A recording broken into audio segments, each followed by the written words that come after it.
tonight, the North and South All-Stars of Jacksonville and North Florida meet to benefit the Shriners Hospitals for Children. And hello again, everybody. I'm Matt Stewart, joined by Terry Norvell. And Terry, this ballgame actually benefits two sets of kids. Number one, the kids who need orthopedic and burn injury care. And number two, these high school seniors who are playing their final high school game tonight, and perhaps for the final time in front of college football scouts. Well, you're so right there, Matt. These football players, they get to put on a show tonight in front of what we think will be at least 30 Division I football coaches in attendance. This is also the final time to show off, basically. There'll be a lot of kids that earn football scholarships tonight from what they do on this football field, so it's a very relevant game, particularly where it falls on the calendar. You see these all-star games in the summertime, well, the guys have already signed. Those aren't so relevant. This game in December is very relevant and very important for these football players. The South is led by Coach Craig Howard, first year out of Nice, and among the all-stars to watch for the South tonight, tailback Trent Stewart. When we talk about Trent Stewart and an electric running back, you'll get a heavy dose of this young man. He had a terrific season for Middleburg, over 1,600 yards on the ground, 21 touchdowns, so get ready to see a lot of this young man tonight as he shows off for all these scouts in attendance. Well, the North is led by Coach Adam Geis, his second year out of Sandalwood. Among the all-stars to watch on the south side, on the north side rather, is Pat Clark. Pat Clark, a big-time running back, but the college scouts project him as a receiver in college. As a matter of fact, a little scoop on this young man. He announced today he's going to Georgia Tech, so he'll take his talents to Atlanta. Adam Geis, his father, Buddy Geis, the quarterback's coach, and he recruits the North Florida area, so he's landed a good one in Pat Clark. It's the North versus the South, the 15th annual Florida Shrine Bowl game, and we'll come back with the starting lineups and the opening kickoff right after this timeout on CSS. Subaru of Gwinnett.com. And welcome to Hoyt B. Kickoff. They're getting ready to go through the ceremonial coin toss here, and the South team will be in the white jerseys and the red numbers, and the North team in the green. And there's the head coach for the North, Craig Howard, in his first year at Nice High School, but he's been coaching for more than 30 years, 15 years as a head coach at the collegiate and the high school level as well. Take a look at Coach Howard there. He had to get between as you take a look at Coach Geis as well, and his counterpart on the other side, Matt. A couple frisky teams tonight. The teams had to be separated a little bit at midfield a moment ago. The North kind of drifted over there and wanted to get in a little shouting match. Adam Geis is the head coach for the North, his second year out of Sandalwood High School. He's not too far removed from his collegiate days, where he was a wide receiver and kick returner and center fielder for the Duke Blue Devils for 4 seasons. He is the son of Buddy Geis, who spent 6 years with the Dallas Cowboys, and this past 2 seasons, actually this past season, as the quarterback's coach for Georgia Tech. There you see the coin toss. Leroy Butler, the former NFL there we go. All right, guys. Pro Bowl Hall of Famer, defend, a future guys? Hall of Famer, we should say, out there for the coin toss as well. He's kind of serving as the honorary spokesman for the Florida Shrine Bowl this year. Coached at Ribault High School. Played, of course, at Florida State. There you see him in his Seminoles gear, and also played for the Green Bay Packers for 12 seasons. The green team tonight are the South All-Stars. They have won the opening toss but deferred their decision to the second half. That means the South All-Stars in the white jerseys and the red numbers and gold pants will be receiving to start this game. You saw Leroy Butler acting like a traffic cop there a moment ago, Matt. Kind of running the show still. He did that on defense for a lot of years in the NFL. You also saw out there the king and queen of the 2003 Florida Shrine Bowl, Anthony Casanova and Sarah Eckloff, both of them 12 years old. Anthony burned over 45% of his body when he was just 4 years old. He's been receiving treatment at the Cincinnati and Tampa Shriners hospitals. And Sarah was born with a right leg that was shorter than her left, and 6 months ago underwent surgery to the left leg to allow the right leg to catch up. And she has been receiving treatment at Tampa Shriners Hospital and attends Twin Lakes Middle School. So they are king and queen of the 2003 Florida Shrine Bowl this evening. Matt, I thought we take a look at one of the coaches there, Craig Howard. I talked to both coaches, their philosophy on the game. Number one, showcase the kids, obviously. That's number one. Along those lines, they've put in specific plays to fit skill positions, talents. So they're really scripting this game to fit specific players' talents and showcase them. We expect over 30 Division I coaches here in the stands watching these players. This will be the 15th meeting between the North and the South here, and the series is tied at 7-7. The North a 35-28 winner a year ago, and they have won 3 of the last 4. and 7 of 10 since the South opened with 4 straight wins in this Florida Shrine Bowl. And we're just about set to begin action. Thanks for joining us tonight, wherever you may be watching, from Jacksonville, Florida to Meridian, Mississippi. Zach Polk to kick off, and an onside kick that is still loose at about the 42-yard line, and it has been recovered by the South. So the South comes out with a little trickery to begin this ball game with the onside kick, and the South takes over at the North 42-yard line. And Coach Howard talking about some of the trick plays. Told me before the game they were thinking onside kick right out of the get-go, and he said if he had the guts to pull it off in an all-star game, no district games involved here, so they had the guts and it worked out well. Great field position. Josh Warrior out of Ridgeview High School was the one who recovered that onside kick, executed nicely by Zach Polk, the kicker. Got a couple, 2 or 3 bounces, and you've got teams keyed up and ready to go. They're not expecting that. It'll be interesting to see. Usually in these type of ball games, defense dominates, and now they're going to say what? That somebody touched it? That I guess somebody on the kicking team touched it before 10 yards, so the South will take over at the 48-yard line of the North. So a break then for the South team. As they go on offense, Aaron McGee is the quarterback. Handoff to the tailback, Roy Polite. Polite picks up about 4 yards on the play to the 44-yard line. Polite, a 6'2", 195-pound running back out of Fletcher High School. Going back to the onside kick, though, you hate to show your hand and waste it, basically. You can only really go to that one time. Now the receiving team will be alerted to that. So, boy, that's a tough bad break there early. A gain of about 5 on the play, so 2nd down and 5. Aaron McGee, your quarterback, to start this game for the South out of Raines High School, for the North, rather. And the handoff goes to Polite. Nothing doing that time as he was met right at the line of scrimmage. Saw terrific penetration there by the defensive line. You also saw quarterback Aaron McGee a moment ago from Raines High School. Raines had Welton Coffey, who now is at Valdosta Valdosta High School coordinating the offense. But this Raines program out of Jacksonville has been very powerful over the years. So it's 3rd down and 5 for the South from the 44-yard line. Now out of the shotgun formation for McGee. He's going to go deep, and the ball is going to be intercepted at the 25-yard line.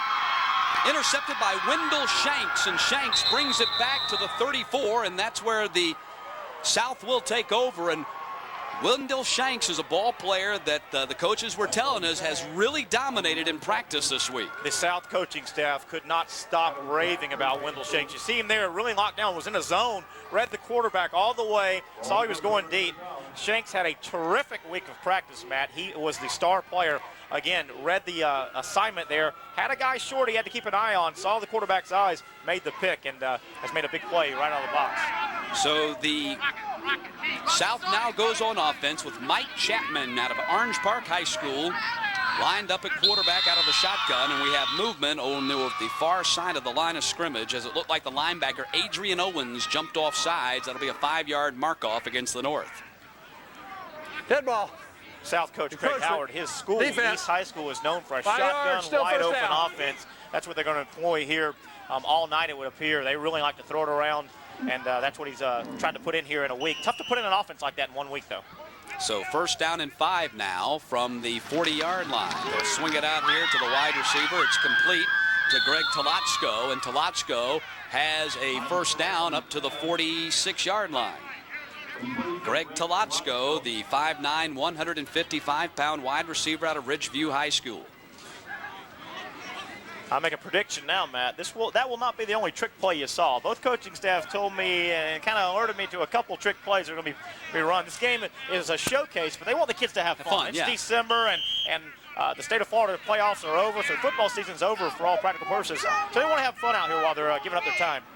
1st and 10 from just across the 45-yard line. There's some more trickery there as the handoff goes to Kedrick Wright, and Wright is dropped back at the 36-yard line. A big 9-yard loss on the play.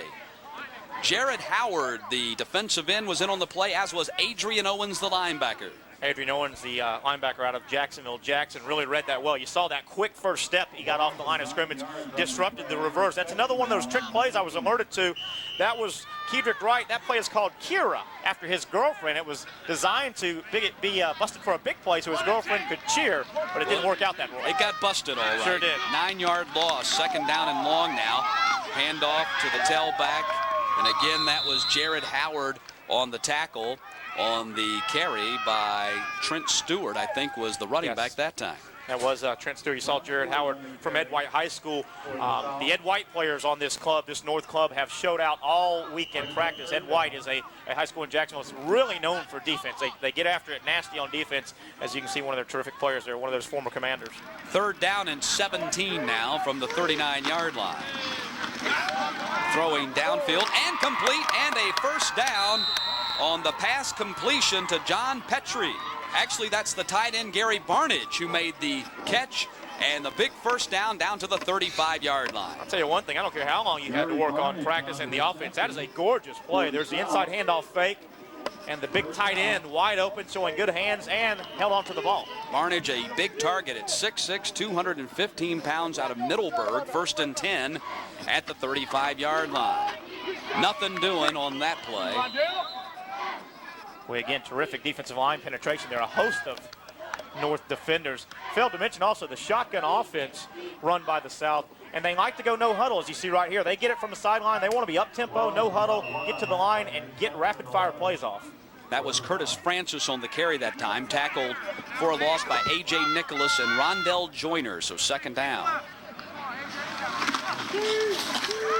Chapman under a heavy rush, and he's going to go down. Quarterback sack by Hugh Hampton. And, Matt, the early indication is right now that the offensive line cannot quite handle, the offensive line for the South cannot handle the North's defensive line. You see, that's out of a shotgun snap. That is a jailbreak right there. You've got to get more time from a shotgun snap. Look for some real influence plays here to try and slow that rush down. Hugh Hampton, another one of those players out of White High School that you were just talking about a few moments ago, Terry, comes up with the quarterback sack. Now it's third down. Pass complete over here on the near side to Stephen Briggs, but short of the first down. Fourth down, I imagine they're going to go for it from the 33. They need to pick up about 8. Yeah, that's an awkward location on the field. Very long field goal attempt, and certainly you're trying to show off offensive skill position players. Briggs is another guy during the practice week had really had a big week from the wide receiver position for the South Club. Briggs, a 5'9", 150-pound wide receiver out of Bartram Trail. Right in the slot to the near side, you see him looking in to get the play instructions from his quarterback, Mike Chapman, who's playing on his home field here tonight. Fourth down and 8. Chapman back to pass. Swings it out here, incomplete, looking for Trent Stewart, and the ball's going to go over on downs. Yeah, that was a glorified sweep play, basically, a little swing pass to the running back, but led him too far. Timeout on the field with the North and South All-Stars scoreless in the 15th annual Florida Shrine Bowl.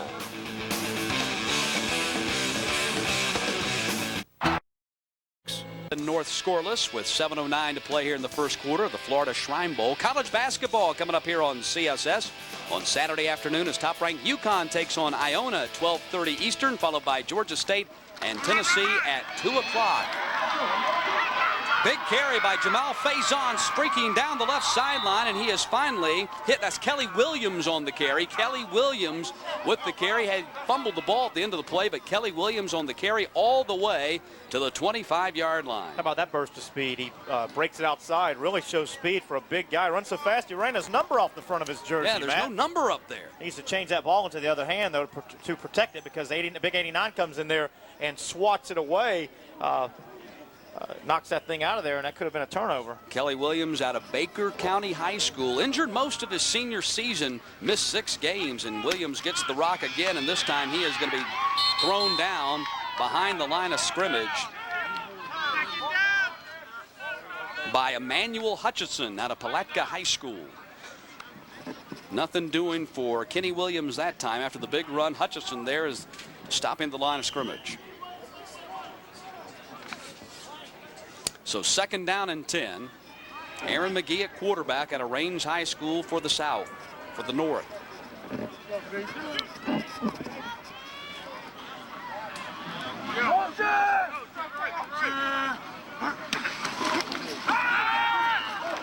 And he's going to go down. Quarterback sack for Emmanuel Hutchinson. Well, we've been calling that name a lot early here. Hutchinson, the big defensive lineman from Palatka, really getting off the line of scrimmage quickly. You watch him with his move. He sees the snap of the ball, keeps his feet. He actually got knocked down. That was an impressive play right there. He gets knocked off his feet. Big man goes down right there in the bottom part of the screen. He's up like a cat to jump all over McGee. And it's very hard in these ball games because the one area that you really get hurt with just 1 week of practice is the offensive line that relies on rhythm and continuity, and you can have no rhythm or continuity when you got 5 guys up there blocking together for the first time. Roy Polite on the carry to the far side, and Polite gets back to the original line of scrimmage before being run out of bounds by Patrick Robinson.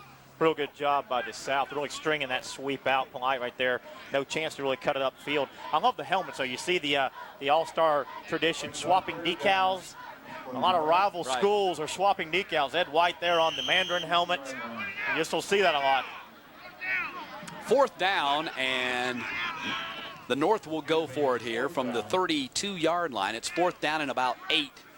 Need to reach inside that 25-yard line, but this is an all-star game, and hey, look, field goals are for important games. We're going to go for it here.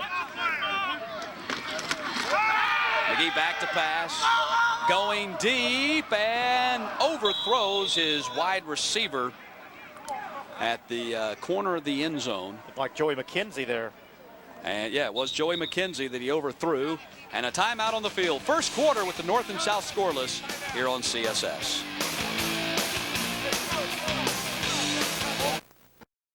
At the bunt. Back to the Florida Shrine Bowl game. 4:38 to play in the opening quarter. South and North scoreless as the South goes back on offense after the ball went over on downs at the 32-yard line.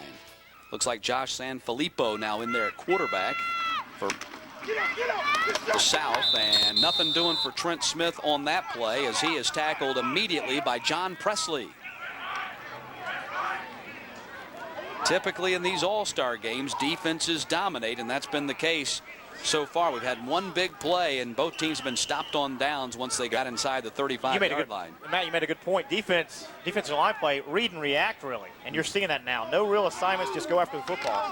Sanfilippo scrambling for his life, runs into his own offensive man, and now he's going to go down. The quarterback sacked by the linebacker, A.J. Nicholas.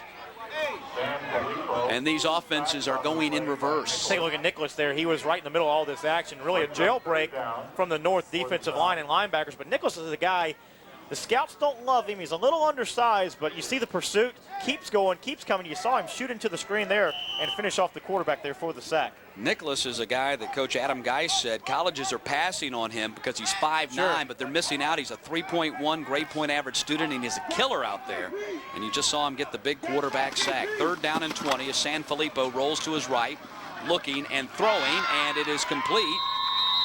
Downfield, looked like Stephen Briggs on the catch. Actually, Adam Hedrick that time on the catch. And Hedrick is going to be short of the first down, and let's see, are they going to go for it on 4th down here in their own territory? One thing, they're lined up and ready to go. The big gainer got a chunk of yardage back, but it was a 20-yard situation to get the first down. Yes, they're lining up, going for it, regardless of down and distance and field position. Well, I asked the coaches before the game who their punter was. He says, don't worry about it, we're not going to punt. And they're not. It's 4th down and 4 in their own territory, and they're going for it from the 39, although it looks like Sanfilippo might be trying to pull him offside. Kedrick Wright went in motion to the top of your screen. They're going to run out of time here in a moment. Yeah, they're trying to pull him offside.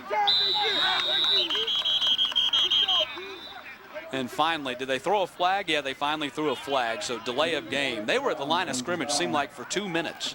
That was the longest at the line of scrimmage. Delay of game as you get the call from our referee, John Bremer, tonight. So all in all, good solid defense there by the North. In the long 3rd and 20 situation, they played a soft zone. They gave up yardage. They knew where the sticks were at, made the tackle, and they'll receive the football. Craig Howard, been coaching a long time, 30 years in the business, 15 years as a head coach. He's been in the Jacksonville area since 1994. Zach Paulk does come out to punt, so indeed, they do have a punter. Paulk stands at his 20-yard line. Lets that one go. It's going to be taken, fumbled at the 31-yard line, and it is recovered by the South. And that was Daniel Ciliak who got on top of that fumbled punt. And it works out well for the South as they take over at the North 34. And you clearly saw Polite pull his head up off that ball. He really could hear the defender coming down and bearing in on him. Didn't catch the ball. A bit of a wobbly punt right through the breadbasket. And quick turnover. Another quick turnover here. So the South in business at the North 34-yard line late here in the first quarter. And a good decision to punt. Yeah, it was, because it turned out well. Better than any play they've run tonight. Chapman back in there at quarterback, and Chapman is going to be dropped at the 35-yard line. Adrian Owens with the tackle. I'll tell you another thing that will come into play. A lot of these players, they didn't play on teams that went in the state playoffs, meaning they haven't played football for quite a while. Right. Conditioning. I know it's a bit cool tonight, but conditioning, particularly with one offense, running no huddle, rapid fire. So 2nd down and 11 now. Looks like the South team alternating their quarterbacks per series, because Chapman, this is their 3rd series, and Chapman's in there for the 2nd time. Handoff goes to the tailback, and that is Francis on the carry, and Francis is down to the 28-yard line. Love that alignment there. That alignment by the South. That was a shotgun eye. They call it a gun eye. And some success there with a fullback leading on an inside handle from the shotgun. You don't see that a lot. Curtis Francis, 5'11", 175 pounds, out of nearby Clay High School. 3rd down, about 4 or 5. Chapman stands in the pocket, going deep downfield, and it is incomplete. In and out of the hands of Gary Barnage, who would have had to make a great catch. It was broken up by Clarence Denmark, the strong safety, and now it's 4th down. Denmark there from Lee High School gets over and closes. I'll tell you one thing, though. Barnage, the tight end, he gets down the field. Nice. Now, that's a little seam route to the tight end. Well-thrown ball. A lot of traffic there, but, boy, Barnage is impressive. As you see, 3 defensive players there, including Jermaine Bogan from Forest High School in there helping bust that play up. Bogan was actually the one who did break it up. So 4th down and 5.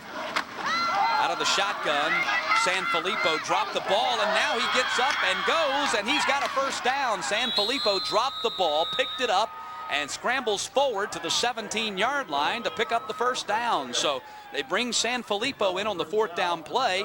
He bobbled the snap and made something out of it. You see that a lot on kicking situations where the ball's dropped over pursuit. Might have been a little bit of over pursuit there. Arm tackles, and big Sanfilippo runs through it, makes something out of a potential disaster. So Sanfilippo goes to the sideline, and Chapman comes back in. So 1st and 10 now from the 17 as Chapman rolls to his right, throws downfield beyond the hands of his wide receiver Adam Hedrick, and it's going to be 2nd down. And you were talking earlier about Barnage, and he is a big kid, and he got downfield very well. He's been offered by Louisville and will pay his first visit to Bobby Petrino's team first weekend of January. Louisville just lost in the GMAC Bowl to Miami of Ohio last night. And they've had some tight ends over the years, including Ronnie Gent, who's there now. They've had tight ends that catch a lot of balls at Louisville. 2nd down and 10 with the ball at the 17. Chapman out of the shotgun. Running out of time, and he's going to go down. Nicholas was the one who forced the play, and Gabe Clark was the one who came in and got the quarterback sack for the North. A big Gabe Clark, another one of those Jackson Tigers. It's really apparent, though, from a physical standpoint, the North Club is much more physically strong than the South Club. Again, it's going to take rapid-fire offensive plays, some misdirection, throw a turnover here or there, and maybe get a big break, such as a fumble on a punt. So now it's 3rd down and long. Again, a poor snap. Going to run a screen pass here, and they throw it over the head of Trent Stewart, and it's going to be 4th down. Stewart over 1,600 yards for Middleburg this year, 21 touchdowns. That's another play really designed to number 1, gain positive yardage, of course, but number 2, slow that defensive line down a little bit. Make them respect something you're doing. So they bring in Zach Polk for what will be about a 40-yard field goal attempt, depending upon where they finally put this thing down. This is going to be right at 40 yards and pretty much close to the middle of the field. Zach Polk out of Clay High School. You got a good look at it right there. And Polk is gonna be short of the mark. That thing was outside and curved back in like a screwball, but it comes up short. And we'll go to a break with the North and the South still scoreless in the Florida Shrine Bowl. The opening quarter. Here's another look at Paulk's field goal attempt, and did it get tipped at the line of scrimmage? I believe Adrian Owens got in here and got a bit of this ball. You see, he really shed the block, got right a up the hand, middle, and it looked like he got some of that. And some real talk during the break that maybe you're not allowed to really rush that hard on these placements. They fake the handoff to Kenny Williams. Now they're going to throw downfield, and it's nearly caught in and out of the hands of Pat Clark, the tailback. They ran a fake to Kenny Williams, and our camera followed Kenny Williams, and then they went deep here to Pat Clark down the sideline and just missed him. Pat Clark, the young man that just today announced that he was committing verbally anyway to Georgia Tech. So the Yellow Jackets look to have a big-time receiver coming their way to Atlanta. Yeah, tailback at Mandarin High School, but Adam Geis was telling me during the week that he felt like Clark would be a wide receiver at the Division I level. And today you get the news that he's committed to Georgia Tech. Sure. And that's going to be the end of the first quarter. We played 12 minutes from Cotney Stadium in Orange Park, Florida. The Florida Shrine Bowl scoreless here on CSS.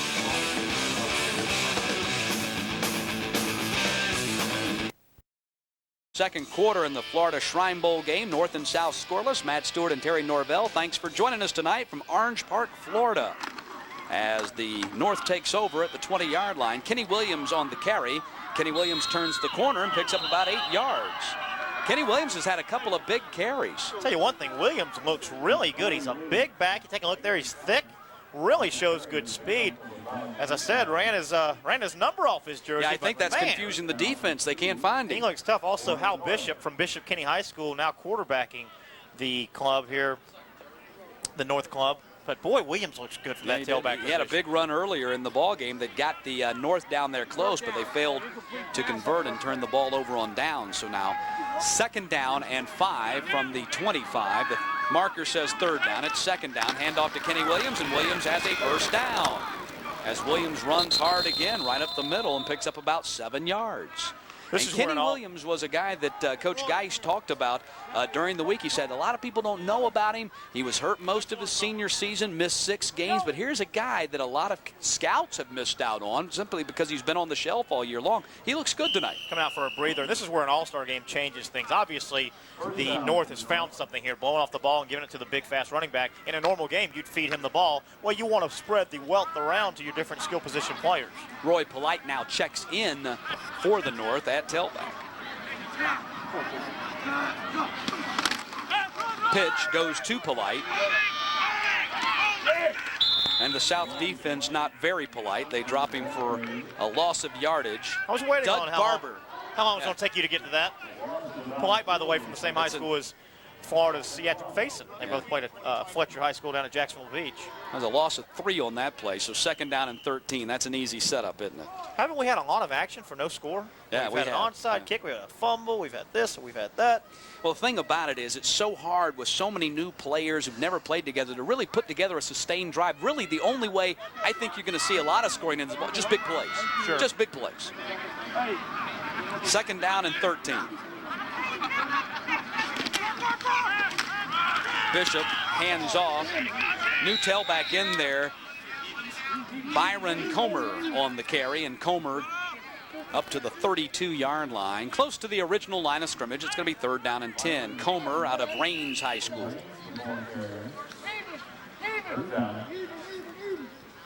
We talked about some of the schools that are represented at the South practice earlier. Vanderbilt, Wake Forest, Temple, UCF, Toledo, Youngstown State, Carson Newman, on and on and on. A lot of scholarships will be handed out off this game tonight. 3rd down and 10. Trips receivers to the bottom of your screen, and one split up top. Bishop with time to throw, throws, and it's complete to Plant, and Plant has a 1st down at the 42-yard line. Actually, he might be a little bit short, depends upon the mark. He's close to a 1st down. Plant from Reebok, really a safety pass here, a safety valve. You see Bishop looking around. They had trips down where he's looking at. Nobody was open. He bails out to the safety valve, and Plant may have gotten down close enough. No, it looks like 4th down now. Well, 4th and 1. Let's see what the North decides to do here. Looks like they're probably just going to go for it. And now I saw the official signal 1st down. So the closer. Close enough. In an all-star game, sure, there's close why enough. not? We can measure, or we could just give it to them. Let's just give it to them. Keep the game going. Sure. Ball at the 42, and it's a 1st and 10.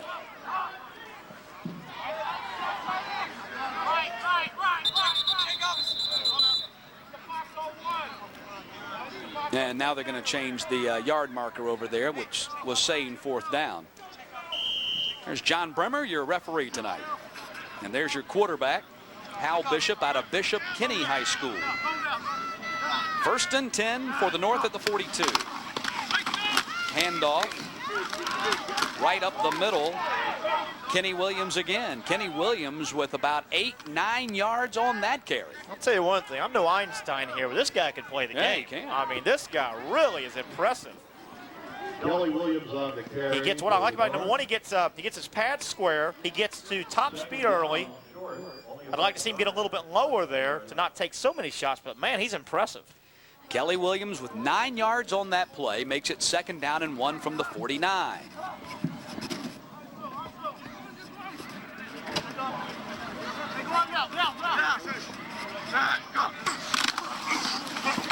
Williams gets it again, and Williams has a 1st down again.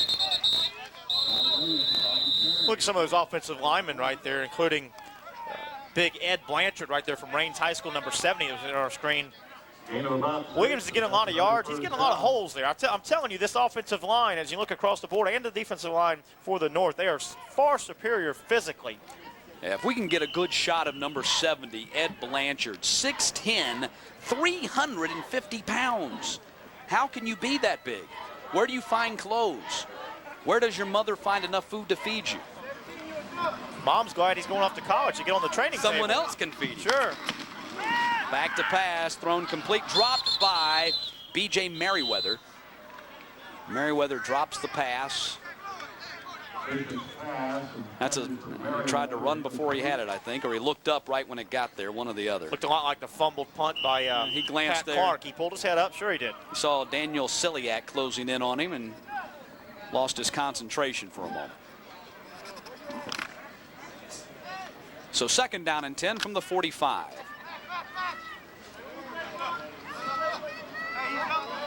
B.J. Merriweather, wide receiver out of Arlington Country Day, is actually listed as a quarterback on the roster, but he's been playing wide receiver tonight. Handoff to the tailback, Roy Polite. Polite picked up about 2 yards on the play to the 43. See Polite right there wearing number 4 out of Fletcher High School, the same school, as I said, Cedric Faison played at in his high school days. He wore number 4, and Faison has filled out at Florida. He had that build, though, when he was in high school. He was tall, angular, kind of a thin guy that's really started to fill out as he's grown. It's amazing what those major colleges can do once they get you in their training room and in the weight room. Interesting power alignment here. You see the big lineman, number 77, Matt Honorado. Watch for the fumble, Ruski, didn't you tell me? They've got it in. They've got it in, but it's going to be more from a traditional lineup. And Bishop going to go down. Bishop ran out of room. Quarterback sack for Antonio Hall. Take a look here. Really a slow developing play. Deep play action to the tailback. Slow developing. I think they were setting up, we're going to try and set up a throwback type. Influence everything to the left side, throw it back to the right, but a little too slow developing. So the North in a punting situation. Take a look at Wendell Shanks there, the defensive back, and also obviously the punt returner. 4.3 speed. Coaches were stunned when they asked him where he was going. He said, I have no offers. Wow. He was the star during practice. Going to take that on the hop at the 9-yard line, and he's going to go down. His own man actually ended up knocking him down at the 6-yard line, and that's where the South will put the ball in play. Second quarter at the Florida Shrine Bowl, and we're still scoreless. Week on in attendance tonight to watch these kids. Some kids, their futures, college football futures, could be determined this evening by their performance here tonight. See a coach of Bethune-Cookman there. They're looking for a quarterback. Alan Sewer, the 2-time MEAC Player of the Year, is gone. So BCC looking for players, in particular quarterbacks. Let's see. They got San Filippo back in there at quarterback for the South. Filippo out of the shotgun, going to hand off to Trent Stewart. Stewart comes to the near side, and Stewart is going to go down. Brought down by Kyle Pitzer. out of White High School. Another one of those Ed White defenders. Boy, Ed White's really represented on the defense for the North Club. A little bit of a collision there. And you look at running back Trent Stewart, over 1,600 yards, 21 touchdowns. Just can't get going right now. Too much contact on his side of the line of scrimmage. Coach Geis said he'd be shocked if they could block him tonight. We've got 4 guys from White out there on defense, and those guys are vicious. And that was just in practice. Second down, keeper by San Filippo, and Filippo going to run out of running room at about the 7-yard line. And straight quarterback draw there. Not a great fake to the tailback on his hip there. San Filippo had no chance right there. You talk about those White defenders. Dan Dish, the longtime coach of Ed White, really has made a name for himself with just nasty. You see those White players right there, nasty defense. Their kids are known in the Duval County, Jacksonville area as just hard-nosed, tough kids that really take pride in playing defense. That was Jared Howard on the tackle that time. So now it's third down and about 7.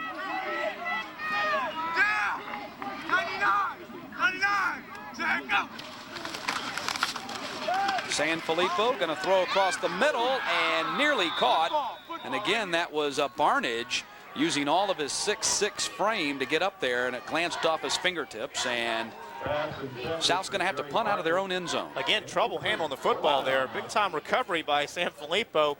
And again, he goes to his favorite target, Barnage right there. A little bit high. Defended by Rick Evans, the safety out of Sandalwood. So Zach Paul punting out of his own end zone.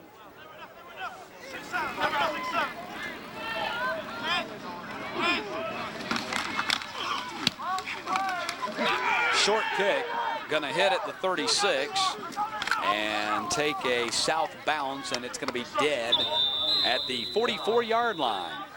Second quarter at the Florida Shrine Bowl, and the North and South still scoreless here on CSS.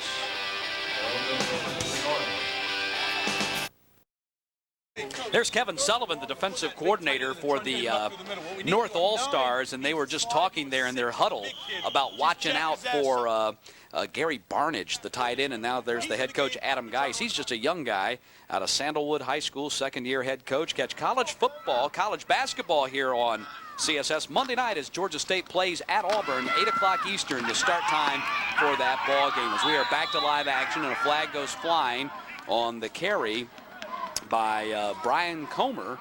Comer gets the ball to the 40-yard line, and you see there's going to be a penalty called on the South. No, actually, that's going to be called on the North. Called on the North, holding. That's a big penalty there now, because this drive started great field position on the positive side of the 50-yard line, but now it's going to be an ugly down and distance situation for the North. Penalty on the offense, 10-yard penalty, still first down. So that's going to nullify the run by Comer and back it up to the 46-yard line. So a big penalty. Masix first down and 20. Ball on the other side of the 50 now. And some big linemen up there for the North All-Star team. We already talked about Ed Blanchard. Bishop still in there at quarterback. He's going deep, and it's going to be dropped. Pat Clark had it and could not hold on. It might have been broken up. We'll have to check that replay to see if someone got a hand in there. But Clark, it was right on the money. Straight post pattern by Clark. You see Bishop really looking the whole way. Throws the ball and leads him nice. But Brian Huggins, the defensive back out of St. Augustine, gets in there at the last minute. That's really a ball, though, that came down. And Clark really had a shot at that thing, though. I think Huggins actually mistimed his jump. Very catchable ball. Would have been a difficult catch with some traffic. But Clark looking for a flag. But that was one he could have brought in. Yeah. Patrick Carter also from Mendez in there defending the play. Looked like Carter might have actually tackled him before the ball got there. Yeah, a little bit. Second down and 10. Bishop back to pass, and it is complete over on the far side to Sharif Rashad. And a pickup of about 5 on the play to Rashad. Rashad, a 6'1", 190-pound receiver out of Episcopal. The question is, though, as we look at Rashad, when does the North go to the Fumble-Rooski they've got in honor of Leroy Butler, right, who made a name running that Fumble-Rooski at Clemson. It's third down and 15.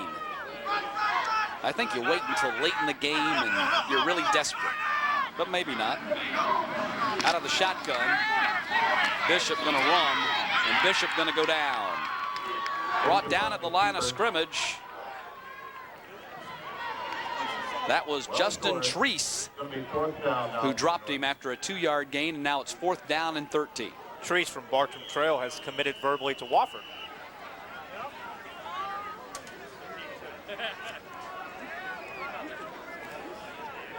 So Swank on the punt for the North.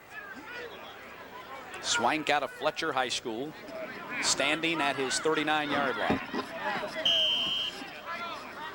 I was told by Coach Bruno, who coaches Mandarin here in Jacksonville, that Swank is as good a place kicker as he's seen, including Jeff Chandler, who went to Florida. They run the fake, and the South is not fooled. They snapped it to the up back, and he got clobbered.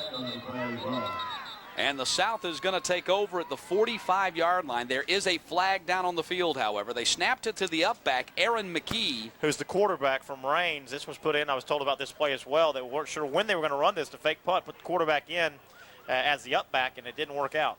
In order for it to be called a fake punt, you have to fake somebody out, right? Absolutely. Well, it didn't work because the South was all over it. Watch it. They're going to snap it to McKee here. Illegal McKee. procedure for not having enough men on the line. And there you go. He goes First right down. Looks like that, trying to figure out, that was Darnell Morgan, I think, the first one who got there. So the South takes over at the North 45-yard line. Chapman back in there at quarterback. Chapman looking. Chapman out of a tackle. Chapman now running.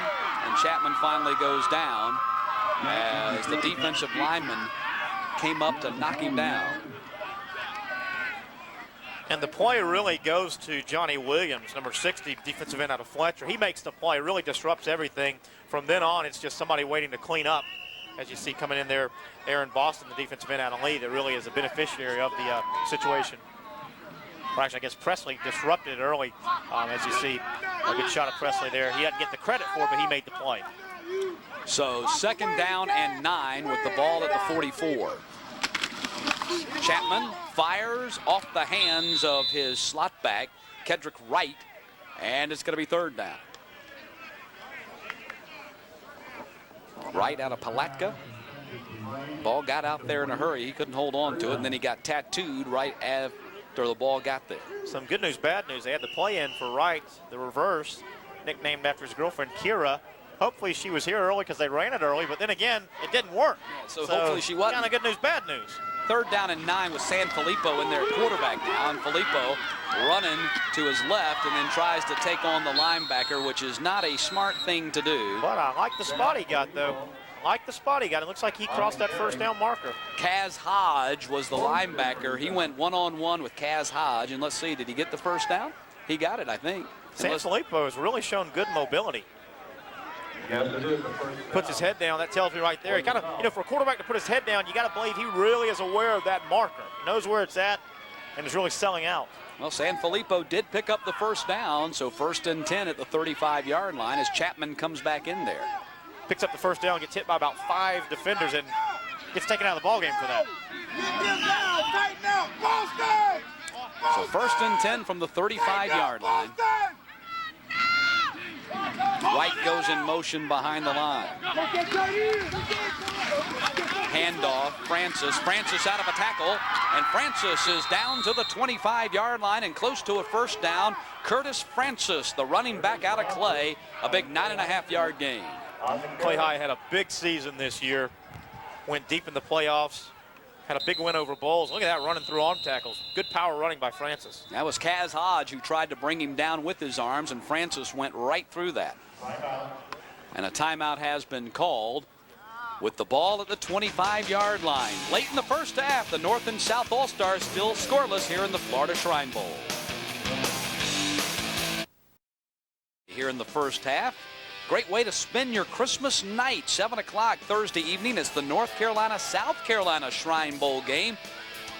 NFL star Sonny Jurgensen, William the Refrigerator Perry, and Deuce Staley once played in this game. Let's see who the 2003 All-Stars will be. That's coming up Christmas night at 7 o'clock here on CSS.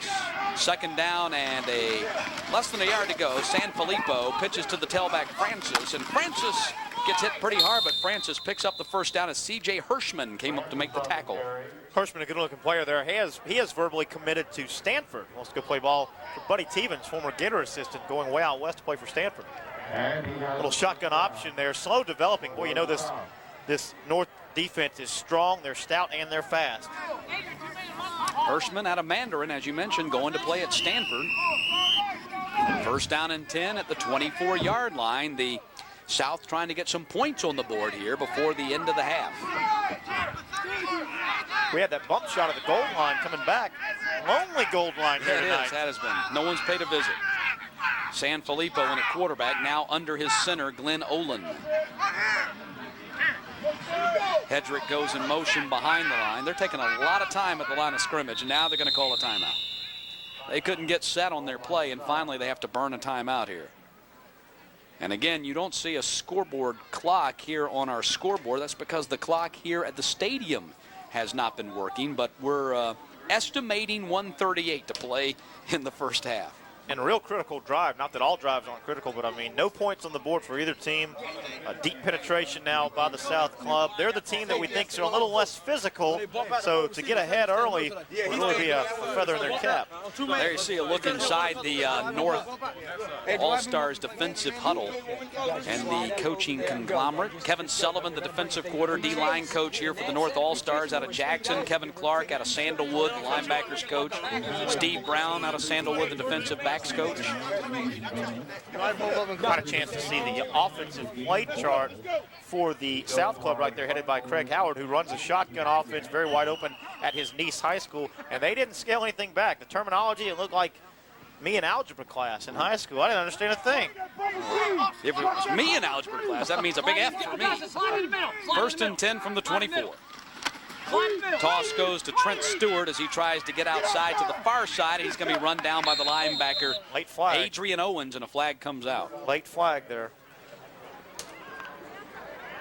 Owens has been very active tonight, a 6-foot, 220-pound linebacker out of Jackson High School. Well, he has 55. Has been sideline to sideline tonight as the officials are discussing the mark-off.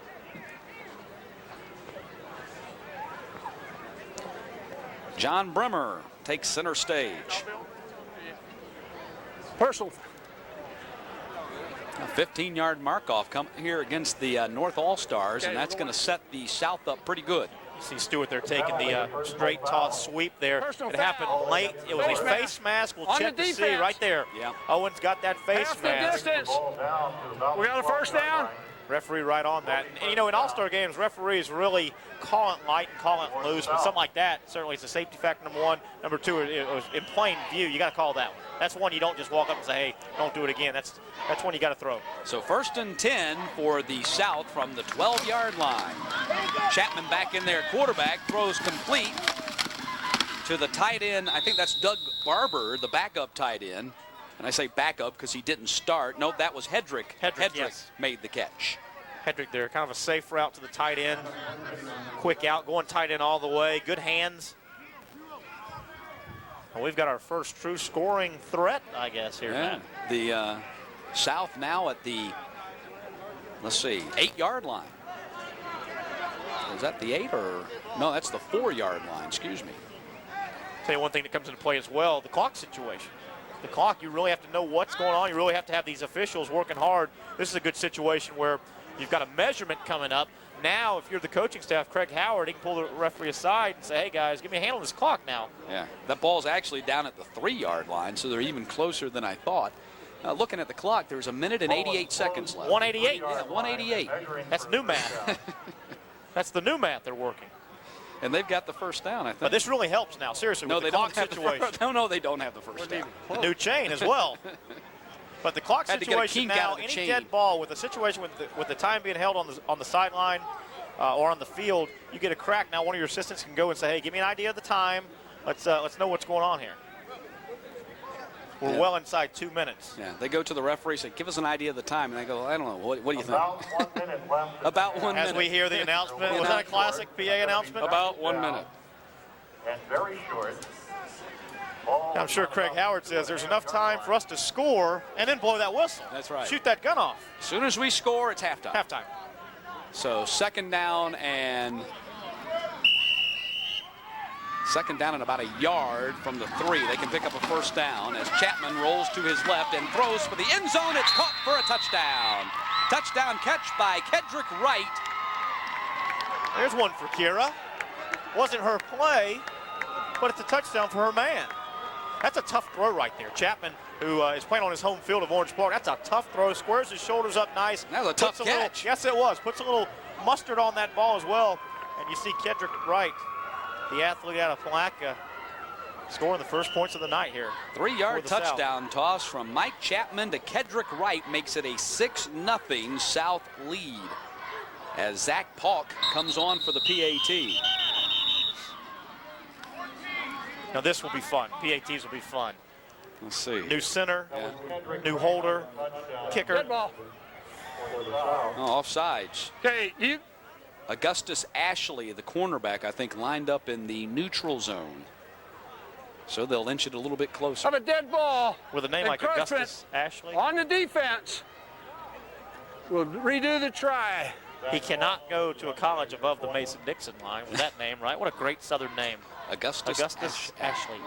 So here's the PAT, and Paulk pops it through.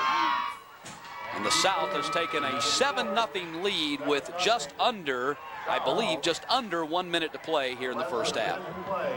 Here's another look at the touchdown pass from Mike Chapman to Kedrick Wright. I didn't even notice the low snap. He picked the snap up off his ankles. Still had the presence of mind, roll, square, and throw a pass with some velocity on it. Clarence Denmark did his best to try to separate Kedrick Wright from the ball, but Wright holds on, a good pass and a good catch. And the South All-Stars have taken a 7-0 lead here in the Florida Shrine Bowl game. The South trying to break a losing skid here in this series of 2 games, and the North has won 3 of the last 4 and 7 of the last 10 after the South started out this rivalry by winning the first 4 meetings. And of course, this ball game, the net proceeds from the Florida Shrine Bowl helped support 22 Shriners Hospitals for Children all across the country. Of course, the Shriners Hospitals for Children specialize in orthopedic and burn injuries for children. 22 Shriner Hospitals, 20 in the United States, 1 in Canada, 1 in Mexico. So truly international, really, if you think about it. Over 675,000 children have received medical care at no cost. That is terrific. Free of charge. Terrific. And here's the kickoff. They kick it away from Clark, and then look at that. Rolls dead at the 9-yard line. He has to pick it up. He was thinking that thing was going out of bounds. It did not accommodate him. And that's where the North will take over at the 10-yard line. That's a tough break for Clark on the return because that thing hit and just kind of had a backspin on it and went straight up and down. Tell you one thing, if I'm Coach Adam Geis here for the North squad, I do nothing fancy, nothing silly, bad field position. You're down 7, I get to the half, and I may evaluate and think, wait a minute, my offensive line's pushing them around. I know it's an all-star game, but at some point you got to think, we got to ride Kenny Williams, the tailback, and see if we can get back in this ball game. So you see McGee coming back into the quarterback for the Rains High School Viking. And just as you say that, you watch, they'll run a double reverse pass downfield. So let's see, do they have any tricks in their bags, or are they just going to run out the clock here? Well, they're going to hand off to Kelly Williams, rather, and Kelly Williams gets 3 yards up to the 13-yard line. And like you said earlier, you know, it is an all-star game, and you want to get everybody in there, but, you know, you also want to win the game, and from what I've seen in the first half, their best option at winning just might be giving the ball to Kelly Williams about 10 or 15 times in the second half. I agree. He's very impressive. Williams for the North. Varnage, the tight end for the South. Really impressive athletes. And that's an interesting timeout. If that was the proper signal, the North took the timeout, even though they're backed way up. Interesting timeout there. So second down and 7 from the 13-yard line. We are late in the first half here with the South leading the North 7-0 in the 15th annual Florida Shrine Bowl game. Can you check the rule book? Can coaches be questioned during an all-star game? Can we play Monday morning quarterback? Okay, it's official. We can question their calls.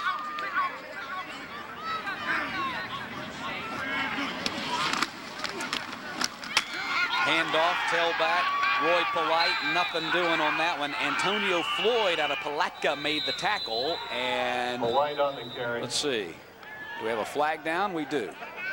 Another timeout. Yeah, what happened? The official signaled wrong, obviously. The South squad was taking the timeouts. He signaled the North squad. That made no sense. So certainly the South is thinking field position, get one more crack before maybe halftime. block a punt? Sure, why not? Third down. So now it's third down as the South burns another timeout. Craig Howard wants to get the ball back. Coach Howard, you know, as you've been talking about, Terry, he runs that spread offense at Nice High School, but he said we've got so many good running backs, we're going to have to give them the ball tonight. Yeah, really an inherent problem he had. He's a passing coach. He coaches shotgun. Tim Tebow is a sophomore quarterback that the college scouts are drooling over right now. They throw it all over the field, but for this game, he inherited some 3,000 yards worth of rushing. So you've also almost got to give that a chance to grow as well as the game unfolds. Yeah, he said he was so excited with all the talent that he had on his roster, he didn't know what to do with himself. So third down, handoff to Polite. Polite picks up the first down as he runs over Patrick Carter, the cornerback, and picks up the first down, and that's going to kill the whole plan of calling the timeout. It's a big first down right there. It's a big, safe first down for the North. 18 seconds left in the half. 18 seconds to play in the opening half. Stick around. Coming up at halftime, we're going to talk with Leroy Butler. 12 years with the Green Bay Packers, starred at Florida State University. Now back in the Jacksonville area. We're going to talk to him coming up at the break. Back to pass and throwing to the far side is complete to Plant. And he got his toes inbounds, but that might be the end of the half. The South certainly thinks so because they're headed to the locker room. And that is going to do it for the first half. We played 24 minutes from Cotney Stadium in Orange Park, Florida, with the South leading the North 7-0 in the 15th annual Florida Shrine Bowl game.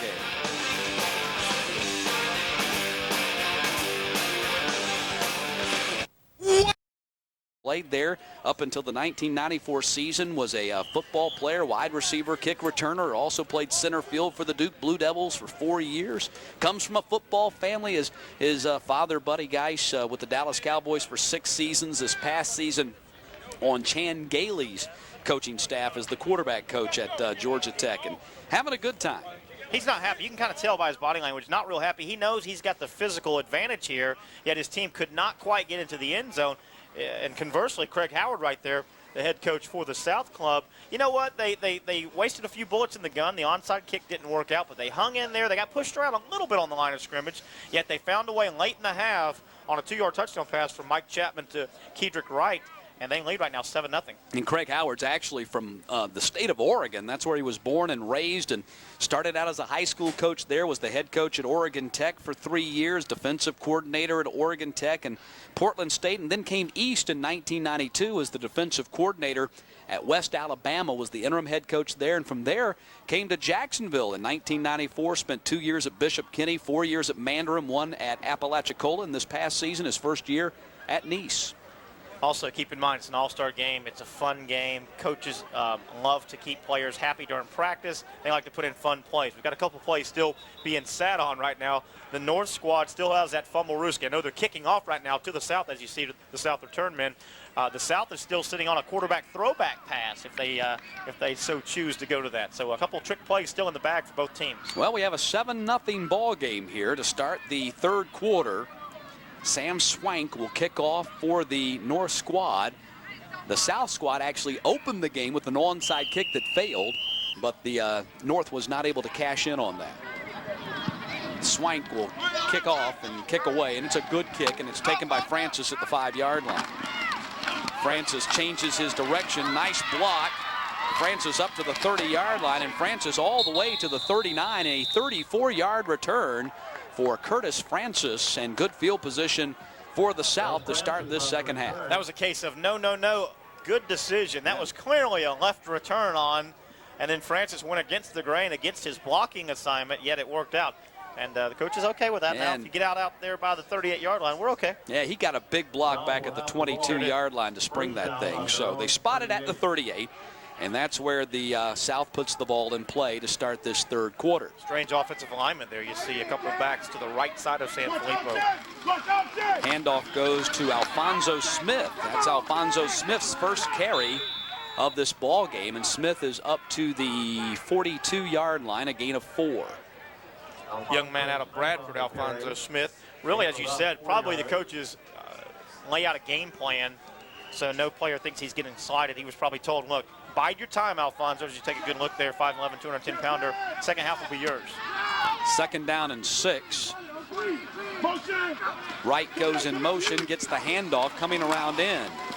Wright, as flags go down across midfield and down to the 44-yard line. A 14-yard carry for Kedrick Wright, but there is a flag down. Kedrick Wright, the only touchdown of the game. He is the cousin of John L. Williams, former Gator running back, and also former longtime Seattle Seahawk running back John L. Williams out of Palatka as well. They're going to wave off the flag, so a 1st down, 1st and 10 for the South at the North 44-yard line. And that was a version of Kira again, the reverse named after Kedrick Wright's girlfriend, Kira. Must be a special girl. 7-0 with the South leading this game on a touchdown late in the 2nd quarter.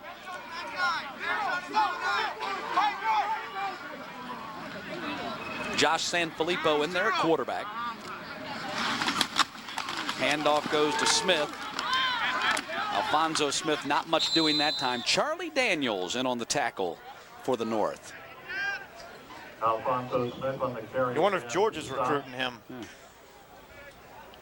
Or the Blue Devils. No gain. Boy, that There's penetration by the defensive line there. Wow. 2nd down and 10 with the ball just across the 45-yard line.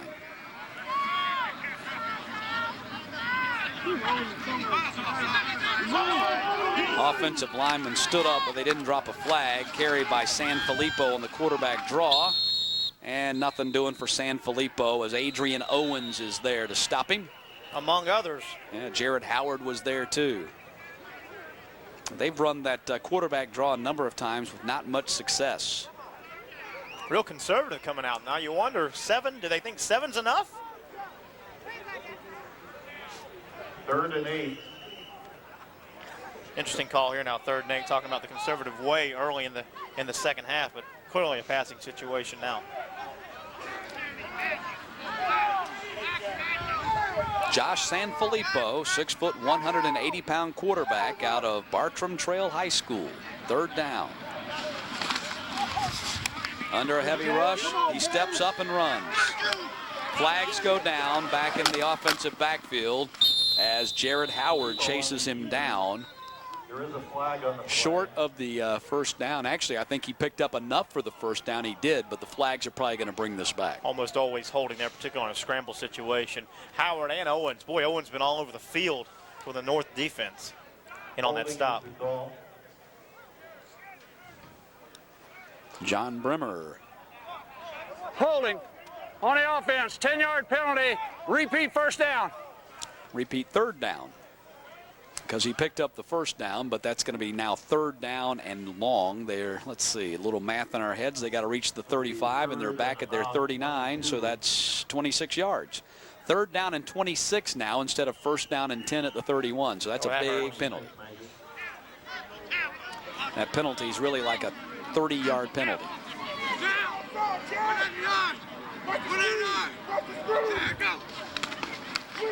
Toss goes to Francis. He wants to throw it. Going to throw back to Sanfilippo, and it is almost intercepted by Bogan. And there's that play, that quarterback throwback we knew they still had in the bag, but boy, defensed well all the way around.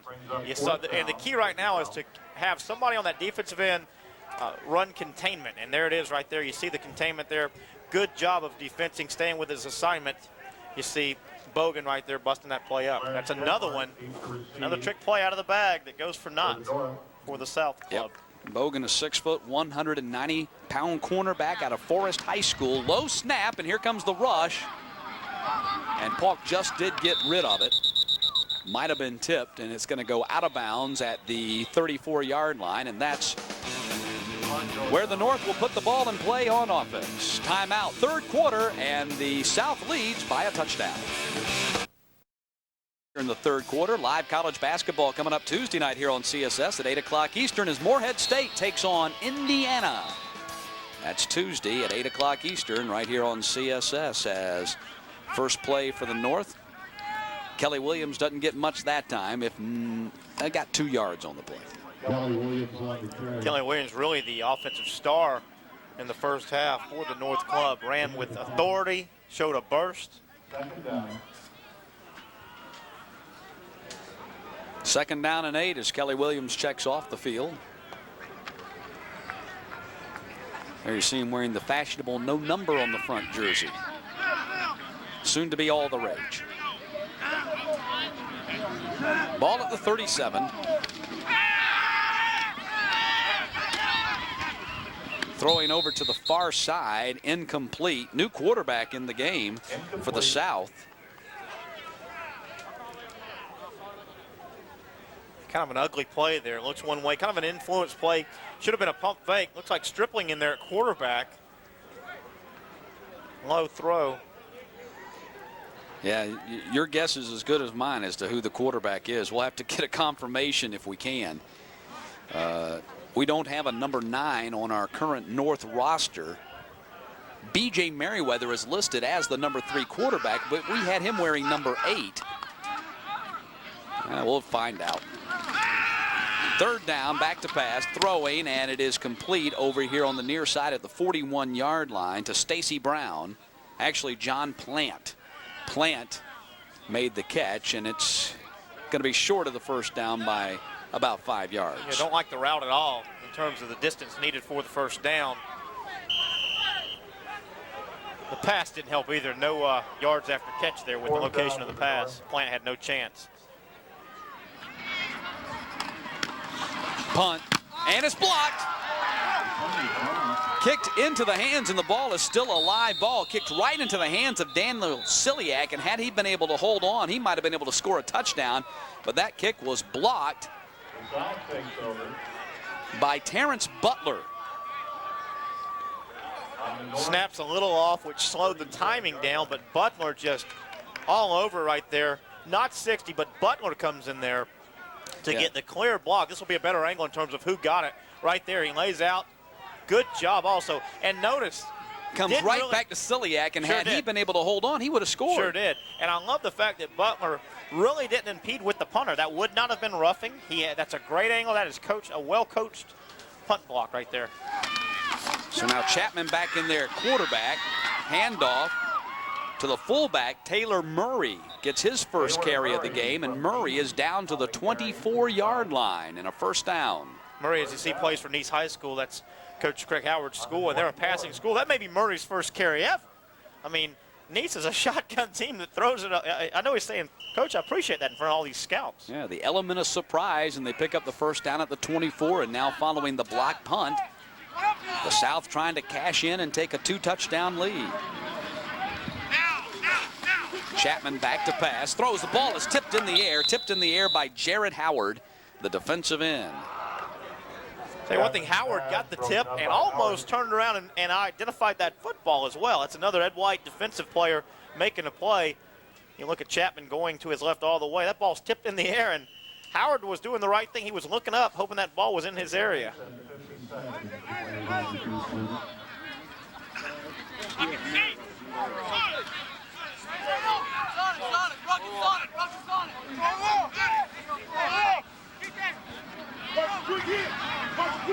Second down. Back to pass. Chapman under a rush, steps up in the pocket and throws on the run, and it is complete down to the 11-yard line to John Petrie. And a big first down for the South as they have reached the North 11. So just mirror, does every quarterback tonight have good mobility? I mean, they're sliding right, sliding left. That was how that play was made. That was the quarterback buying time and throwing on the run. Nice play there by Chapman. We've seen some good quarterbacks here that are able to throw on the run and throw a dart. You don't necessarily have to be Michael Vick fast. You need to be a toggle switch, up, back, sideways to buy time. Chapman being chased. He's going to have to get rid of it, and he is hit, and that's going to be an incomplete pass as Adrian Owens knocked the ball out of his hands. That was close to being a fumble, but his arm was moving forward, therefore the incomplete pass. Adrian Owens, 6 foot, 220-pound quasi-linebacker DN. I mean, what closing speed there. This guy's been all over the field, and that was close. Yeah, it was close. Had they called a fumble, you probably wouldn't gotten probably not much of an argument. And there's a flag down on the field as well. So let's see. They're talking things over with the North All-Stars. Yeah, it's going to go against the South. You hear some, are they going to call intentional grounding? Is that what they're trying to say? That may be it. You hear Craig Howard, the head coach for the Say we had South, three talking about receivers over in the area. They are calling grounding. Loss it down, second down, illegal forward pass. Don't quite understand the call Interesting. myself. Let's see where the ball position was. Boy, that's a tough call. Yeah, I don't know. There's a wide receiver right down there. That's who he was trying to get it to. And the only other thing is line of scrimmage. I thought he was clearly still behind the line of scrimmage. Yeah, that could have been the only call. I mean, that's what it had to be. They're going to rule that he had crossed the line of scrimmage when he was trying to throw the ball. But that's a tough call too. Also lost it down in that situation. Didn't seem like he was beyond the line of scrimmage, but I didn't look up to see the marker. So second down, handoff goes to Francis, and Francis forward to inside the 20, about the 18-yard line. Curtis Francis on the carry. So now it's going to be third down. They can pick up a first down inside the 2-yard line, and they're way out at the 18. So third down and 16 for the first down, 18 for a touchdown.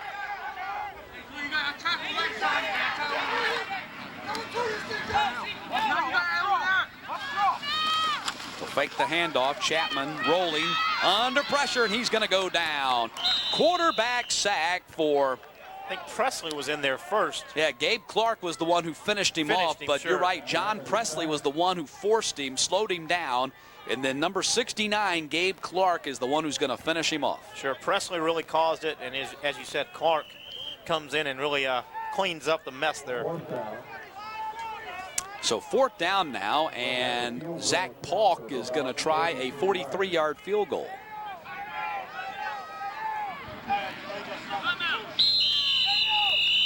Toughest part of an all-star game right here. You don't have your familiar center, your holder, the place kicker, and you can't get that done in a week. That's tough.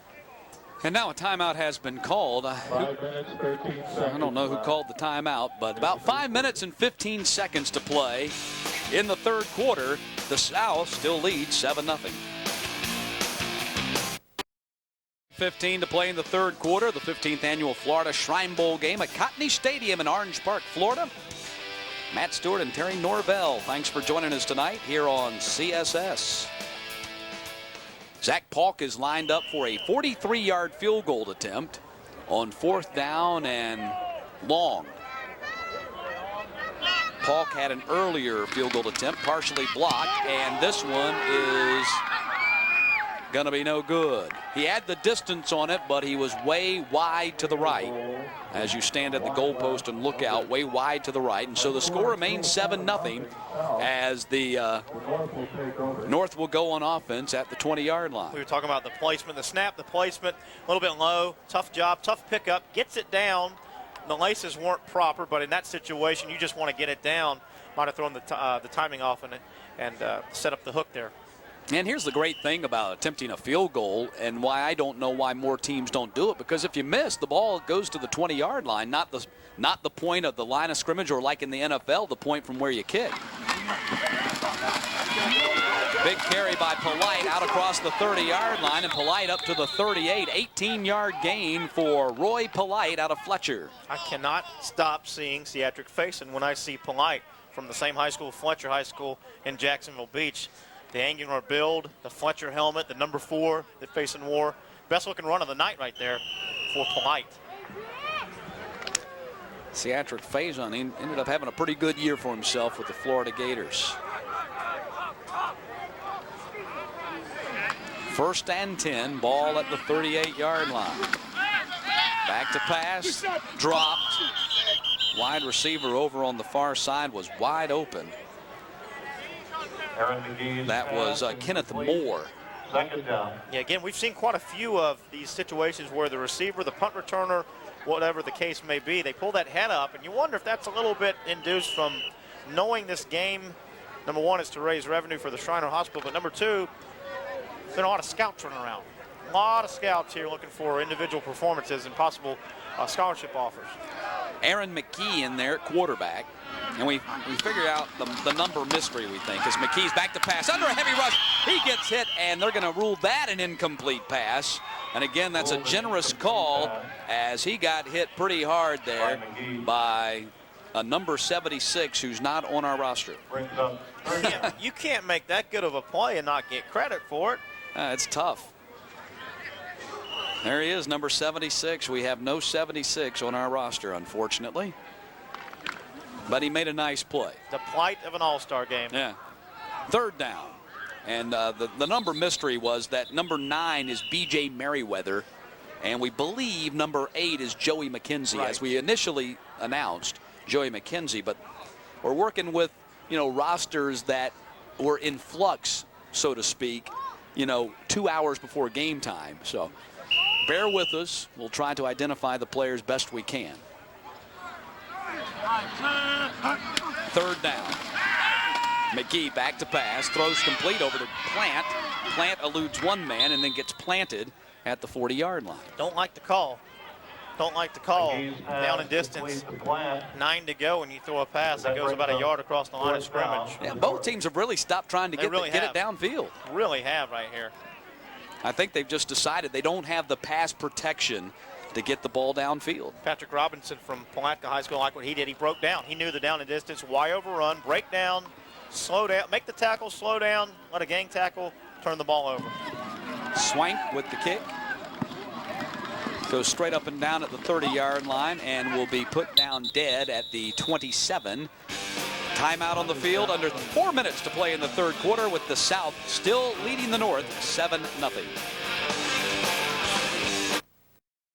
3:45 to play here in the third quarter. The Florida Shrine Bowl game. CSS is the home of college hoop, with more live NCAA basketball games than any other network on television. Visit our website, css-sports.com, for a complete listing of our college basketball schedule. 1st and 10 for the South as they go on offense at their own 29-yard line. Toss goes to Francis, and Francis gets by one linebacker and gets a pretty good gain out of it. About 8 or 9 yards on the play. Actually, more like 7 yards on the play to the 35-yard line for Curtis Francis out of Clay.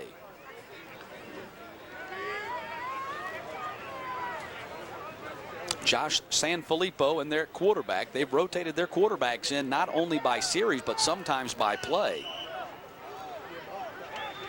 See that big offensive line? They have 2 guys over 300 pounds on that South offensive line. 2nd down and 3. Pitch goes to Polite. Actually, not Polite, but Trent Stewart. Trent Stewart on the carry, and Trent Stewart is close to a first down at the 40-yard line. They spotted at the 39, about a yard short.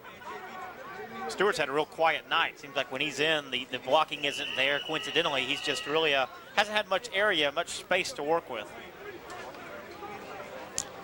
We're now told that number 76 for the South defense is A.J. Simmons. We bring that up because he was the one who had the big quarterback sack on the previous possession. Wanted to make sure he got credit for that.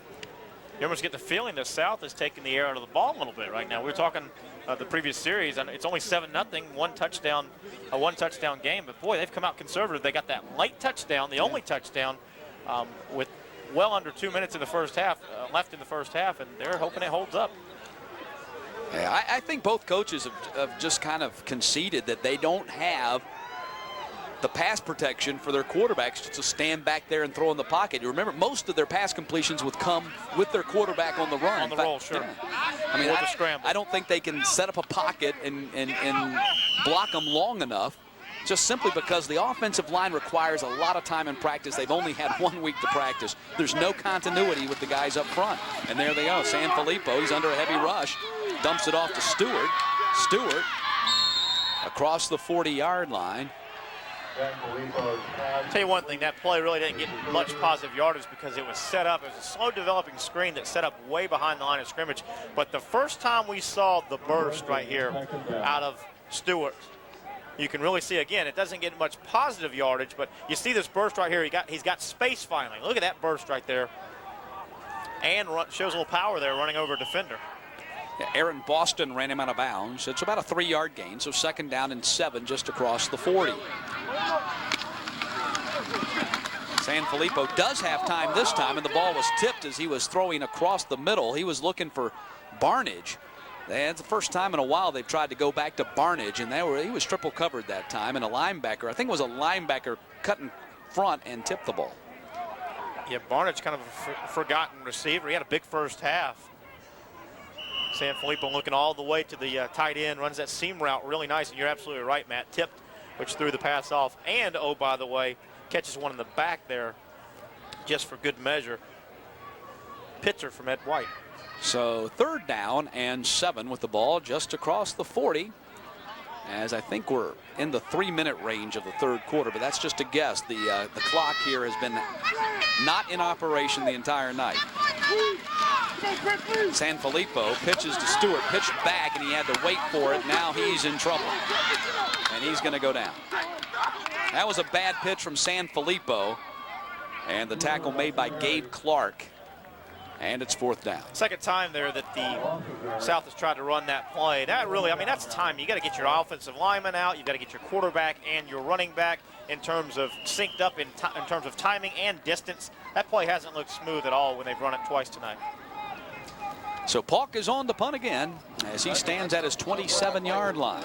You get the feeling that no one's going to score the rest of the night unless it's just a big play like a punt return, an interception, a block punt, or something of that nature, because these offenses are simply unable to sustain any kind of drive against these defenses. And it's because in these type ball games, offenses are about timing and rhythm. In order to get timing and rhythm, you've got to have a lot of practice time. And when you've had 1 week to work together, the defense is at a distinct advantage. I bring up the Fumblerooski again. It's sitting in the bag, I'm telling you, out of the I formation.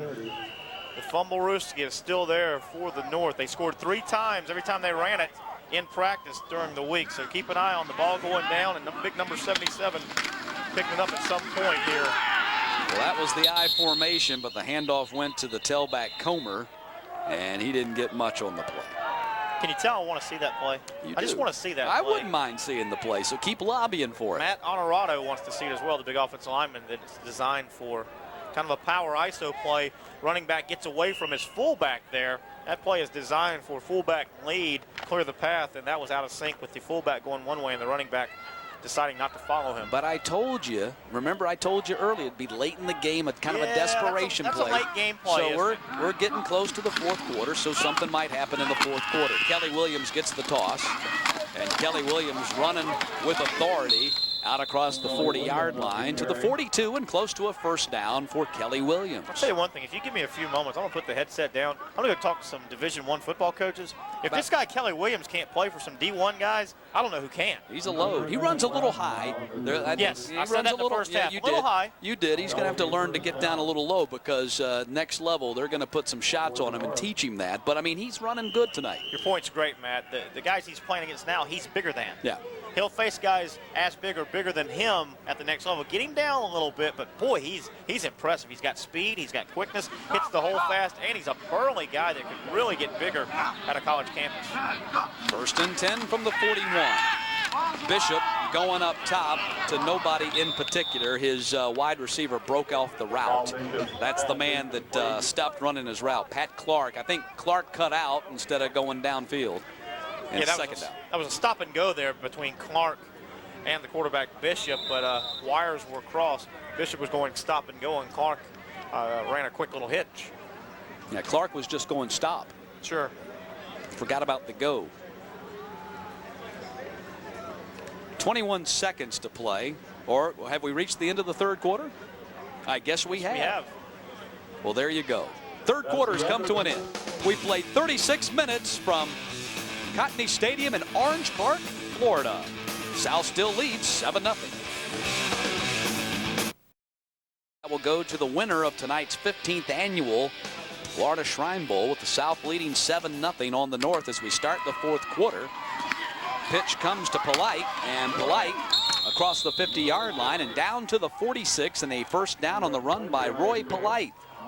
That's a couple nice sweep runs he's had here in the second half. He may be finding a little bit of rhythm here Mr. Polite. Just nothing fancy here. Toss sweep, let Polite take it deep, read his hole. There you see it, and also runs through an arm tackle there, gets more yardage. And a strong hit. Darnell Morgan, the linebacker from Mendez, really a strong hit there to end that play. And he got a good block by the fullback, Jamel Faison, out of Sandalwood, to spring that play and pick up the first down. 1st and 10 at the 47. Kelly Williams back in, dotting the I. And he gets the ball. Runs right into a big defensive tackle, so nothing doing on that play. I think that was Emmanuel Hutchinson who was in the middle of all that, who tackled him. Big Emmanuel there, you see number 7. He had a big first half. He was in the middle of a lot of action in the first half.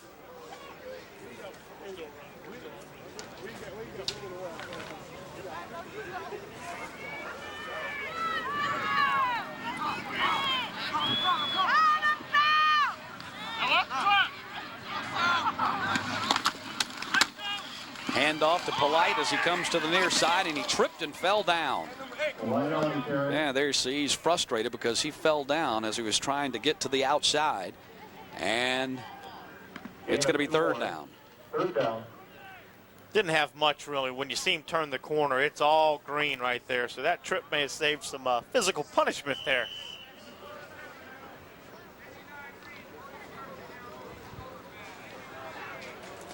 Third down and about 5 with the ball at the 41.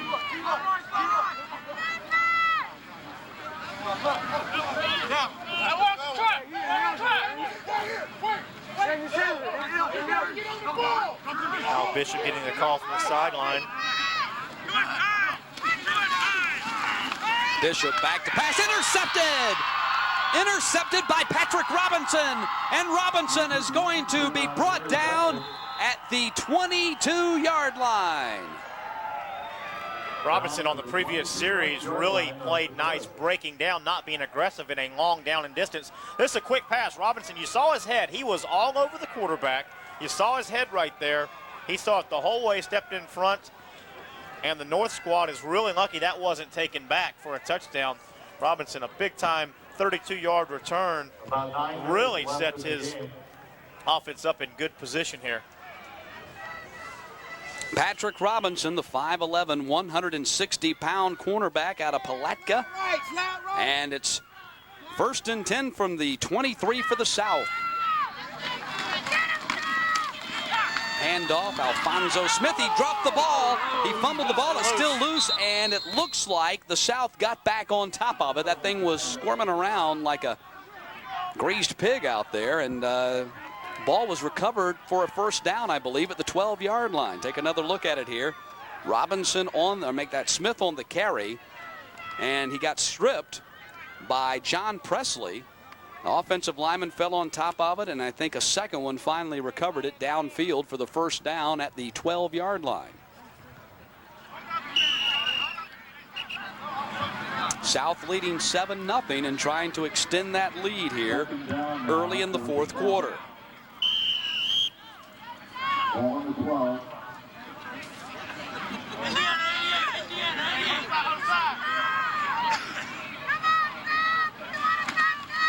Handoff, Alfonso Smith, tackled by Rondell Joyner.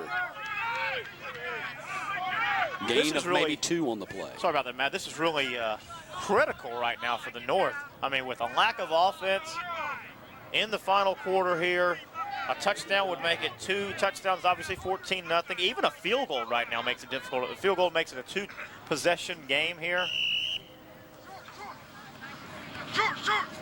2nd down and 7. You're right. North gives up the touchdown here. They're in deep trouble. Handoff goes to Francis. Francis changes his arms, and he's down to the 1-yard line. Nice run by Curtis Francis. He was carrying it with the outside arm, cut back to the middle, changed to his inside arm, and he's down to the 1. Francis really showing good shiftiness here. Takes the ball really, and at this point now, there's penetration. This play is blown up. It's all the running back right now. It's just instincts, looking for space, looking for a hole, and he really came close to getting across that line. 1st and goal at the 1, quarterback keeper, and the touchdown. Touchdown by Mike Chapman. And that gives the South a 13-0 lead. Chapman on the quarterback keeper, right behind his center, Glenn Olin out of Bradford. 13-0. You've run a successful quarterback sneak when your quarterback doesn't touch the ground. That's right. And here's Paul. And he puts it through. South with a 14-0 lead here in the fourth quarter. We'll be back after this timeout on CSS. The SEC Bowl is brought to you by Subaru, driven by what's inside, and by Subaru of Gwinnett.com. South leading the North now 14-0. 3 minutes into the fourth quarter here at Cotney Stadium in Orange Park, Florida. Matt Stewart and Terry Norvell, thanks for joining us tonight here on CSS, wherever you may be watching across the Southeast. Right. Kickoff. Let it go. It's going to be picked up at the 1 yard line by Clark. And Clark here on the near sideline up to the 16. 15-yard return for Pat Clark. Flags down everywhere. Yep, and flags down on the play right at the point of the tackle. You would think right now the North squad would have to almost abandon any type of running attack down 14. They've had so much trouble moving the ball. They're going to be really backed up here. Looked like a block in the back or a holding call here on the kickoff return. John Brimmer will tell us. I did. I pointed. Blocking him back. On the receiving team, half the distance to goal line. First down. So the ball's all the way back at the 9-yard line. Adam Geis, head coach with Sandalwood, head coach for the North here. His team's down by a couple of touchdowns. Led Sandalwood to an 8-5 record and the third round of the playoffs this year. That was the deepest that Sandalwood had gone in the playoffs since 1995. Out of the shotgun, handoff. Instead, Polite trying to get outside, got a nice block. And Polite still on his feet up to the 29-yard line, and a 21-yard gain by Roy Polite. What a great gain, number one. What a terrific block, though. You see the true pass formation. They run out of it, backed up to their goal line. It's a nice gain here, but look at the block coming up. McKenzie, you see him flying in there to throw the block and give Polite 5 to 8 more yards on that run. So 1st and 10 from the 29-yard line for the North All-Stars, down by a couple of touchdowns here in the fourth quarter. McGee back to pass. Throws complete to Plant, and Plant is up to the 39-yard line, and a gain of 10 for John Plant. 4 wide, 1 running back in the shotgun formation. You would expect this to be the formation the rest of the game. If they run any plays, it would be off the hip of the quarterback, and Plant makes a nice, safe reception.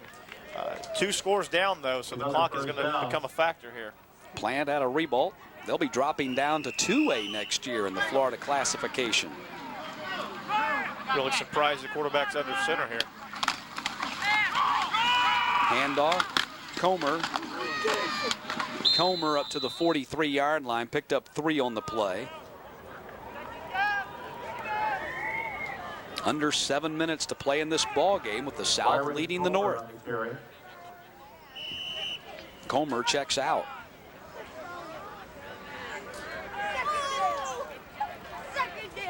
There's that formation, 4 wide, 1 running back on the hip of the quarterback.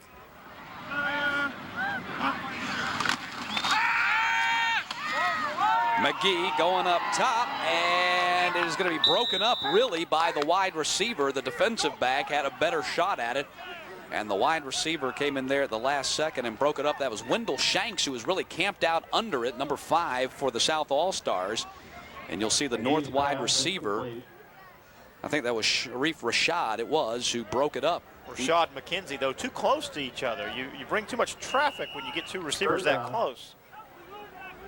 And so now it's 3rd down and 6.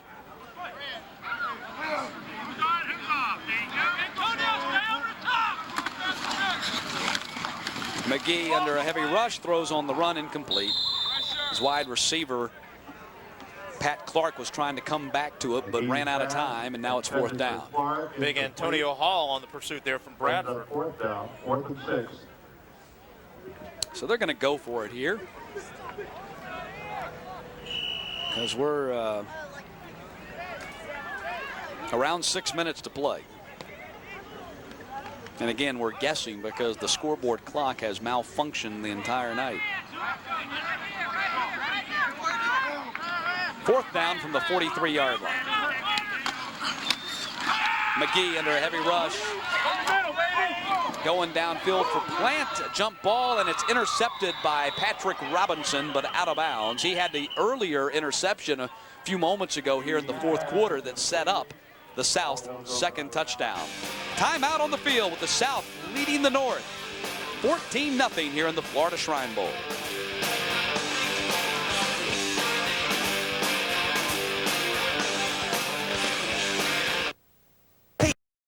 Back to live action because on that 4th down play, roughing the passer was the call on the South All-Stars. You'll take another look at it. Well, that's the play downfield and the interception out of bounds, but back downfield you had the roughing the passer, so the North keeps the ball and goes back on the ground on the pitch to Roy Polite. So the North gets a reprieve here and keeps their drive alive. It was a rollout situation. McGee gets flushed to his right, and it looked like Leighton Baker got there late after the pass was thrown.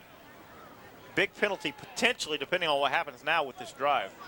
So 2nd down with the ball at the 40-yard line, 2nd down and 8. Under 6 minutes now to play in this ball game. Pitch. Kelly Williams coming to the near side, ran over one guy. Woo. He's a load. Kelly Williams just ran right over a cornerback. Might have been a linebacker. Look at that. That guy hit him low. They teach him, hit him low, hit him in the legs, and he just bounced right off him. That is a guy with a head Look of at that. steam Boom. right there. I mean, looked like Brian Huggins right there from St. Augustine's thinking, man, this is an all-star game, guy. Come on, it's the Christmas season. Hey, and you hit him where you're supposed to, and he just bounced right off him. Didn't wrap up, though, but I'll tell you what, it's easier said than done, wrapping up around those big thighs of Kelly Williams. Big thighs. Yeah, Larry Munson would say. 3rd down and 2 with the ball at the 34. McGee back to pass. He's going deep. He's got a man who came open, and he dropped the touchdown pass. Like McKenzie out there. Joey McKenzie dropped a touchdown pass at the goal line. There is a flag down back at the line of scrimmage. One of the first times a receiver for the North really got open. It would not have mattered. He had an illegal man downfield, but one of the few times, as I said, you see a great end zone shot of this. McGee scanning the field, and really the first time separation, the safety really got turned around, and McKenzie had it off his fingertips. All for Yes, naught, sir. though, with the Ineligible receiver downfield on the offense. 5-yard penalty. Repeat 3rd down. Was With the probably front just as receiver, well yeah. that he dropped it Sure. because the coach would have an Sure. aneurysm, Sure. with the touchdown being called back. Yeah, A see, little bit of justice, though. You know, you have the roughing the passer versus the potential no touchdown.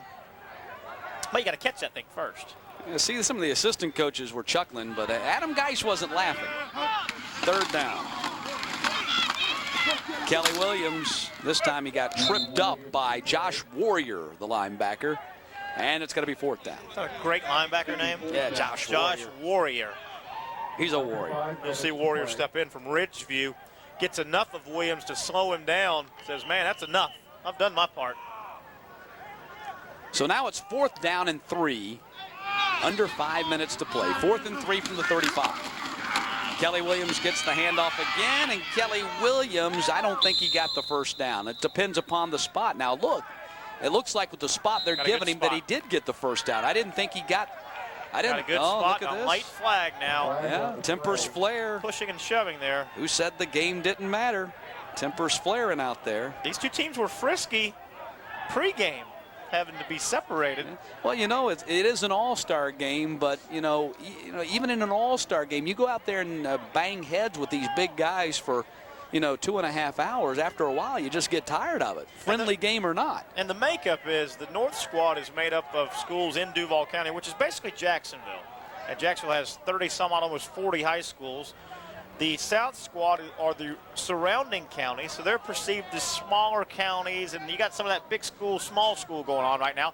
And the perceived small school all-star teams taking it to them a little bit. So on the 4th down play, they declined the penalty because they picked up the first down. So a first down for the North at the South 31-yard line. And now they declined the initial penalty, the unsportsmanlike penalty on the South will now be marked off. And so that's going to put the ball for the North at the South 16-yard line. So their best opportunity of the night to score.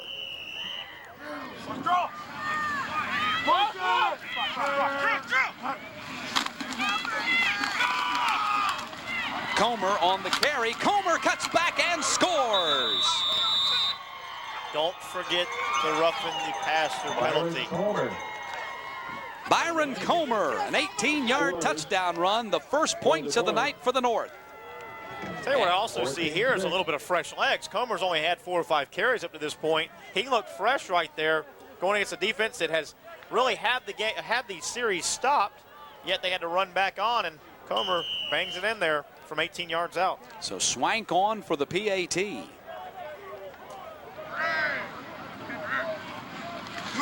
Swank puts it right through the uprights. So with 4:14 to play in this ball game, the North gets on the board and cuts the South's lead to 14-7. North 14-7 on the touchdown run by Byron Comer. Coming up next, North American Championship Wrestling invades CSS. Catch 12 hard-hitting matches, including a battle between Drew Delight and Tommy Gunn for the North American Heavyweight Championship. Terry says loser leaves town. Better pick up that ball. That's a live ball, and that's going to be. They're going to call a touchback on that. Can you believe that? They let that thing just sit there, and that was close to a touchdown as Hirschman got on top of that thing. That's a live ball. What a break right there by the South. In high school football, the minute the ball touches the end zone, it's a touchback. Now let's if see. That thing parks down on the 1, I think the ref called. Yeah, the ref called that it got into the end zone. That ball is. Oh, if it touches the line, it's a touchback. But he knocked it in. He didn't have possession. Had he had possession at the 1-yard line, or had he just picked it up and taken it in, but he didn't have possession and he knocked it into the end zone. So therefore, the South gets a break and they take over at the 20-yard line. It'll be interesting to see the offensive philosophy now by the South. They've been very conservative, yet they come out from their 20 throwing it. And it is going to be caught by Briggs. Briggs eludes one man, and Briggs is down to the 36-yard line, and that's a killer for the North because they had the interception. And it bounced right into Stephen Briggs' hands. Did they ever? Not as risky as you think. That would have been a quasi-punt by throwing it up, but right there, Bogan has it right in his hands. Can't finish the play.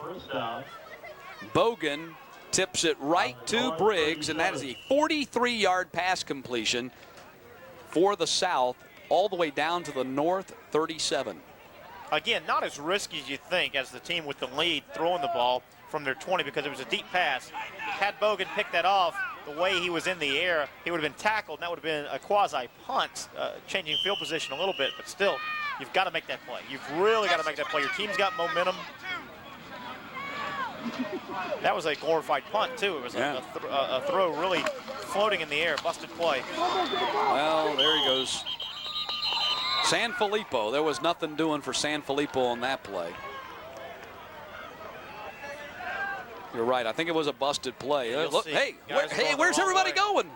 Wrong way. Right now, if I'm Craig Howard, not that I want to shut it down. I know he's an aggressive coach in terms of shotgun formation and passing the ball, but I start thinking right now, second down, I may run a couple plays and think about bumping that thing down around the 10-yard line and using that clock.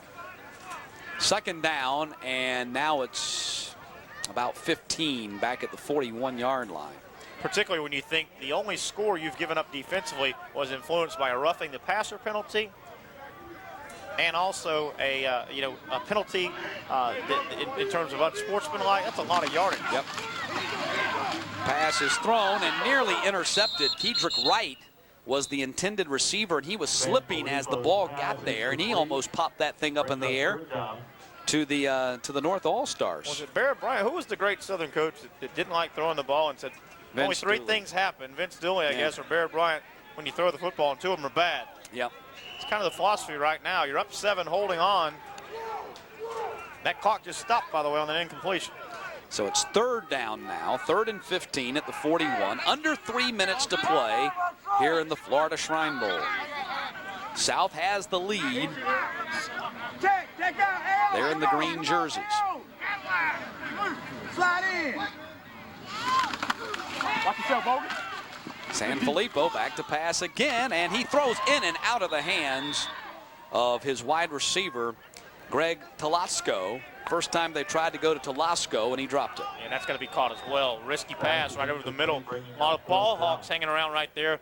Great pass, though. I mean, that's right there. You've got to catch that football. Yeah, you catch that ball in stride, you might be able to get to the end zone. Again, clock stops. So, the North's going to have a chance here. They're going to get the ball back. And Talasco is going to punt this time, standing at his 48-yard line. Maybe he's their pooch kicker. Nope, they're going to fake it.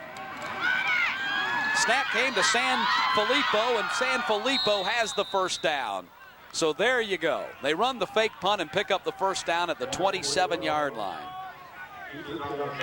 That right there may be a killer. You can't let that happen. No excuse. And you see the alignment. That's a punt safe. That's a punt safe in terms of the way you're defensing it. That's just a breakdown. That's just an over-aggressive breakdown. Well, he didn't pick up the first down. He just came up short, though. Wow. Just came up short. I was sure that he got enough. Apparently, the spot was not exactly where I thought it was going to be. I thought he had reached the 27-yard line, and they've got him spotted more like the 28, and so the ball goes over on down. So what a break. In a strange way, that actually worked out for the North. You figure a punt would have gotten a little bit further downfield. Yep. Now you've got to factor in how far the return, if there was one, may have been, but they may have caught a break right there as you got a quad alignment here, 4 receivers down to the right side. So the North on offense and a chance to come back here as they throw to Comer. Comer's the one who scored on that 18-yard touchdown run a few minutes ago, and he gets out of bounds at the 32-yard line, and a flag comes for a out. late hit. Another just unforced error by this South defense. Watch the play. Again, slow developing. Comer takes the pass, jukes one man. He's heading for the sideline. He's out right there, and then a late hit. Yes, you've got to call that. The referee right on the action. Influenced a little bit by Adam Geis. So that's another big 15-yard mark-off here against the South All-Star defense. Has kind of lost its composure here in the fourth quarter. You already mentioned, as you hear John Bremer mention, the personal foul, and they had the 15-yard roughing the passer when the ball would have gone over on downs. It was a 4th down penalty. And then they had a 15-yard unsportsmanlike conduct later in the drive, so they got 30 yards and penalties out of their touchdown drive, and they just got another big 15-yard penalty, and the ball is up to the 48-yard line. Yeah, that's 45 free yards, basically, on plays that were either busted or defense. McGee is going to run. And McGee across midfield down to the 43-yard line. McGee is close to a first down. Not quite sure exactly how much time's left in this game. I think we're under 3 minutes. I think we're now under 2 minutes. We're under 2 minutes. It's at 1:55, I think. McGee on the keeper. Not sure what that was. I guess to get the first down. Yes, just to get the first down, get the clock stopped. Yeah, they're going to stop the clock to measure here. I think the clock says 1:48.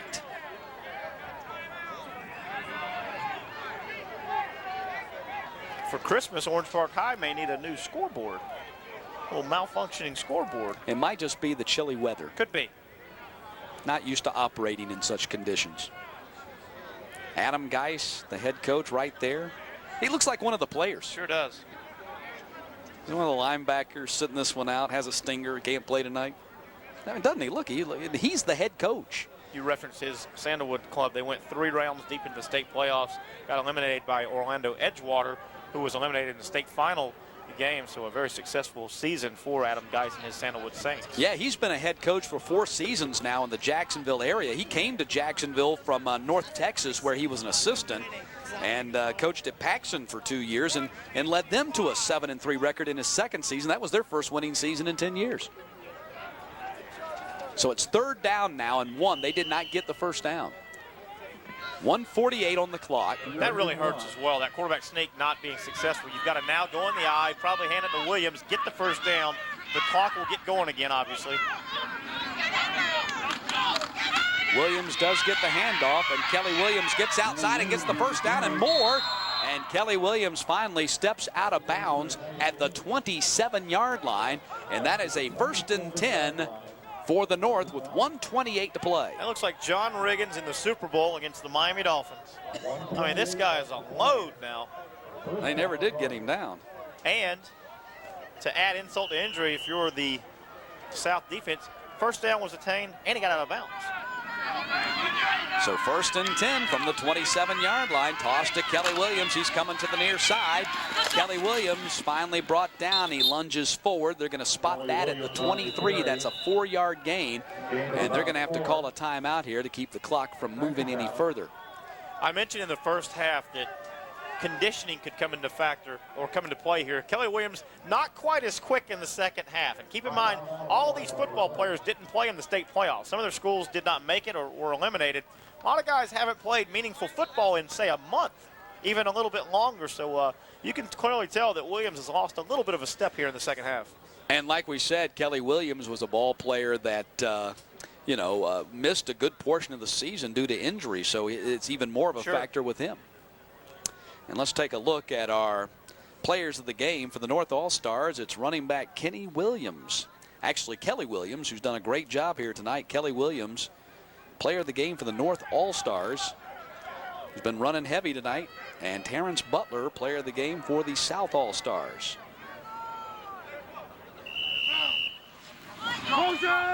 Second down with the ball at the 23. Handoff to Comer. Comer, nothing doing, as A.J. Simmons was right there, and now it's 3rd down, and the clock's going to keep moving at 1:15 to play in this ball game. Either our field mics are on some players or there's some real hitting going on out there. I think there's some real hitting going on. 3rd down from the 22-yard line. Clock continues to run. McGee back to pass. Going deep. He's got a man out there, and it's incomplete. Threw towards the corner, was looking for Sharif Rashad, and it was broken up, and now it's going to be 4th down with under a minute to play. 58 seconds on the clock. I thought McGee missed McKenzie on a post. He decides to go out to Rashad wide, but I thought McKenzie was streaking open on a post pattern. 4th down. So now it's 4th down, and the ball as at the 22-yard line. They have to reach the 18 for a 1st down to keep this drive alive. 58 seconds, so they have to concern themselves with the 1st down first and foremost. And now a timeout has been called by the North All-Stars, which is a shame because the clock was already stopped, and you might need, if you pick up the 1st down, you might need that timeout a little bit later on. But then again, this is a 4th down play. You want to make sure you've got the play, everybody's on the same page, because if you fail to execute and pick up the 1st down on this play, you are going to be out of luck. I'll tell you though, where that really hurts is that was a deep downfield incompletion, and that gives you time. It takes a while for both teams to get back.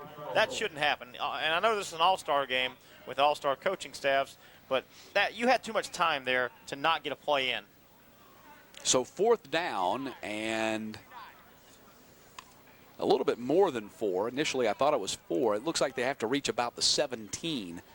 So it's more like about 5. Long 5, short 6. You don't have the guts for the Ruski, do you? Is this where you bring out the Ruski? You Is this where you do it? Is this where you do it? You don't want to take it home with you, do you? I don't know. You don't want to leave that in the. They're lined up in the eye. There it is. There it is. There it is. There it is. The Ruski there right it is. There it is.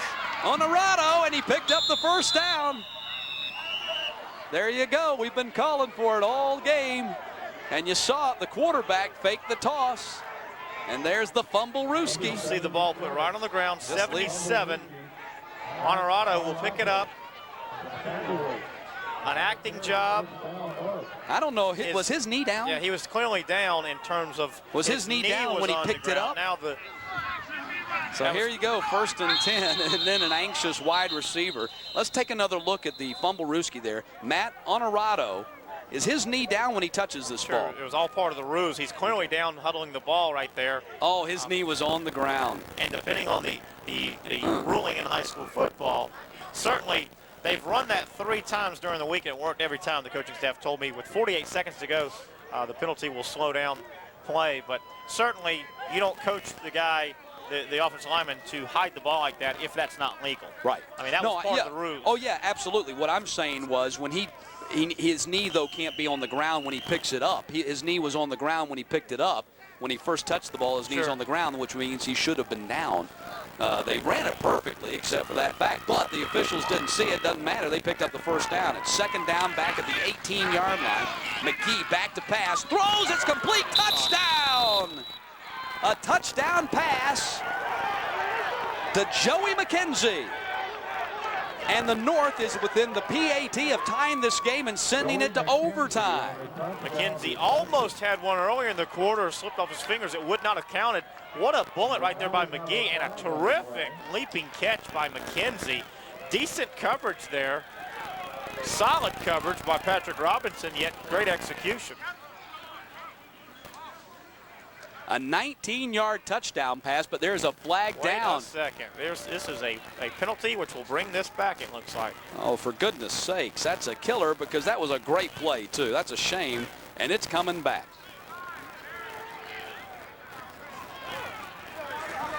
We've yet to get an next. Illegal participation on the offense. That's a 15-yard penalty. Repeat first down. That's a killer. They had too many men in the huddle. You know what happened? Too many men. Yeah. Too many men. Too many men in the huddle. You can't break the huddle with more than 11 men, and that's exactly what they did.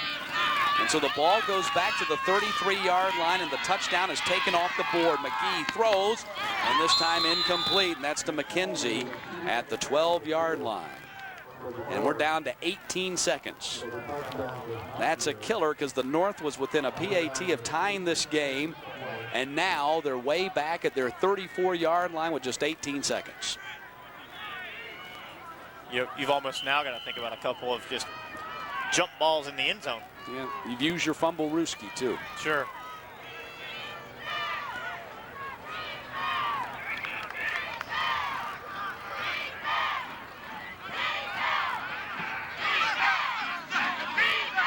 Second down, 18 seconds.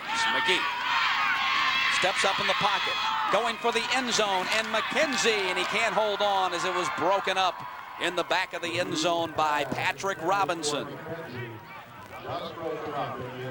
Tell you one thing, as you watch this play unfold, McKenzie was the intended receiver. Take a look at 82, John Plant. He was running free. You see right there, I mean, nobody is guarding John, but there's nobody near him. You may want to consider throwing that up again. We're down to 11 seconds. And it's third down, but that's almost inconsequential now. The time on the clock has become your enemy. The ball at the 33-yard line, trip wide receivers to the near side and one up top. McGee has time to throw. Now he doesn't, and he gets rid of it, and it's incomplete. And there's still time left on the clock, I think. If they're calling him down, the North has to quickly get lined up here. And it looks like they are. They're calling down as opposed to an incomplete. So it's fourth down now, and here's the final play. 6 seconds on the clock on fourth down. McGee gonna heave it for the end zone, and it's up for grabs, and it's intercepted. Intercepted by Patrick Carter to end this game. That was the right play. You've got to throw it in the end zone. That might have been the final play of the ball game. That was it. Patrick Carter with the interception in the end zone. The South wins this ball game by a score of 14-7. The North had a touchdown, a 19-yard pass from Aaron McGee to Joey McKenzie, nullified in the final minute of this game that would have tied it and send it to overtime. And the South breaks a 2-game losing streak to the North here in the Florida Shrine Bowl game and wins it 14-7. We'll come back and wrap things up after this timeout on CSS.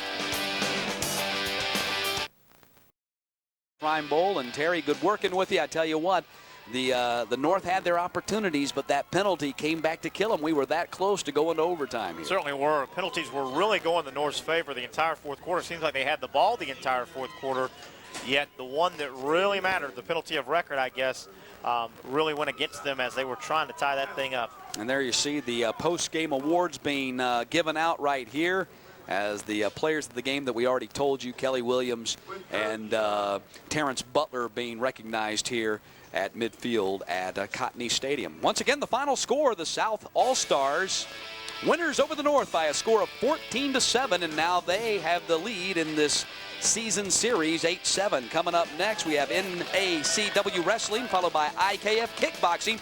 And if you missed portions of tonight's game or just want to see it again, log on to our website, css-sports.com, to find out replays during the holiday season. And now for Terry Norvell and the entire CSS crew, I'm Matt Stewart. So long from Orange Park, Florida. Join us on the Gem Shopping Network.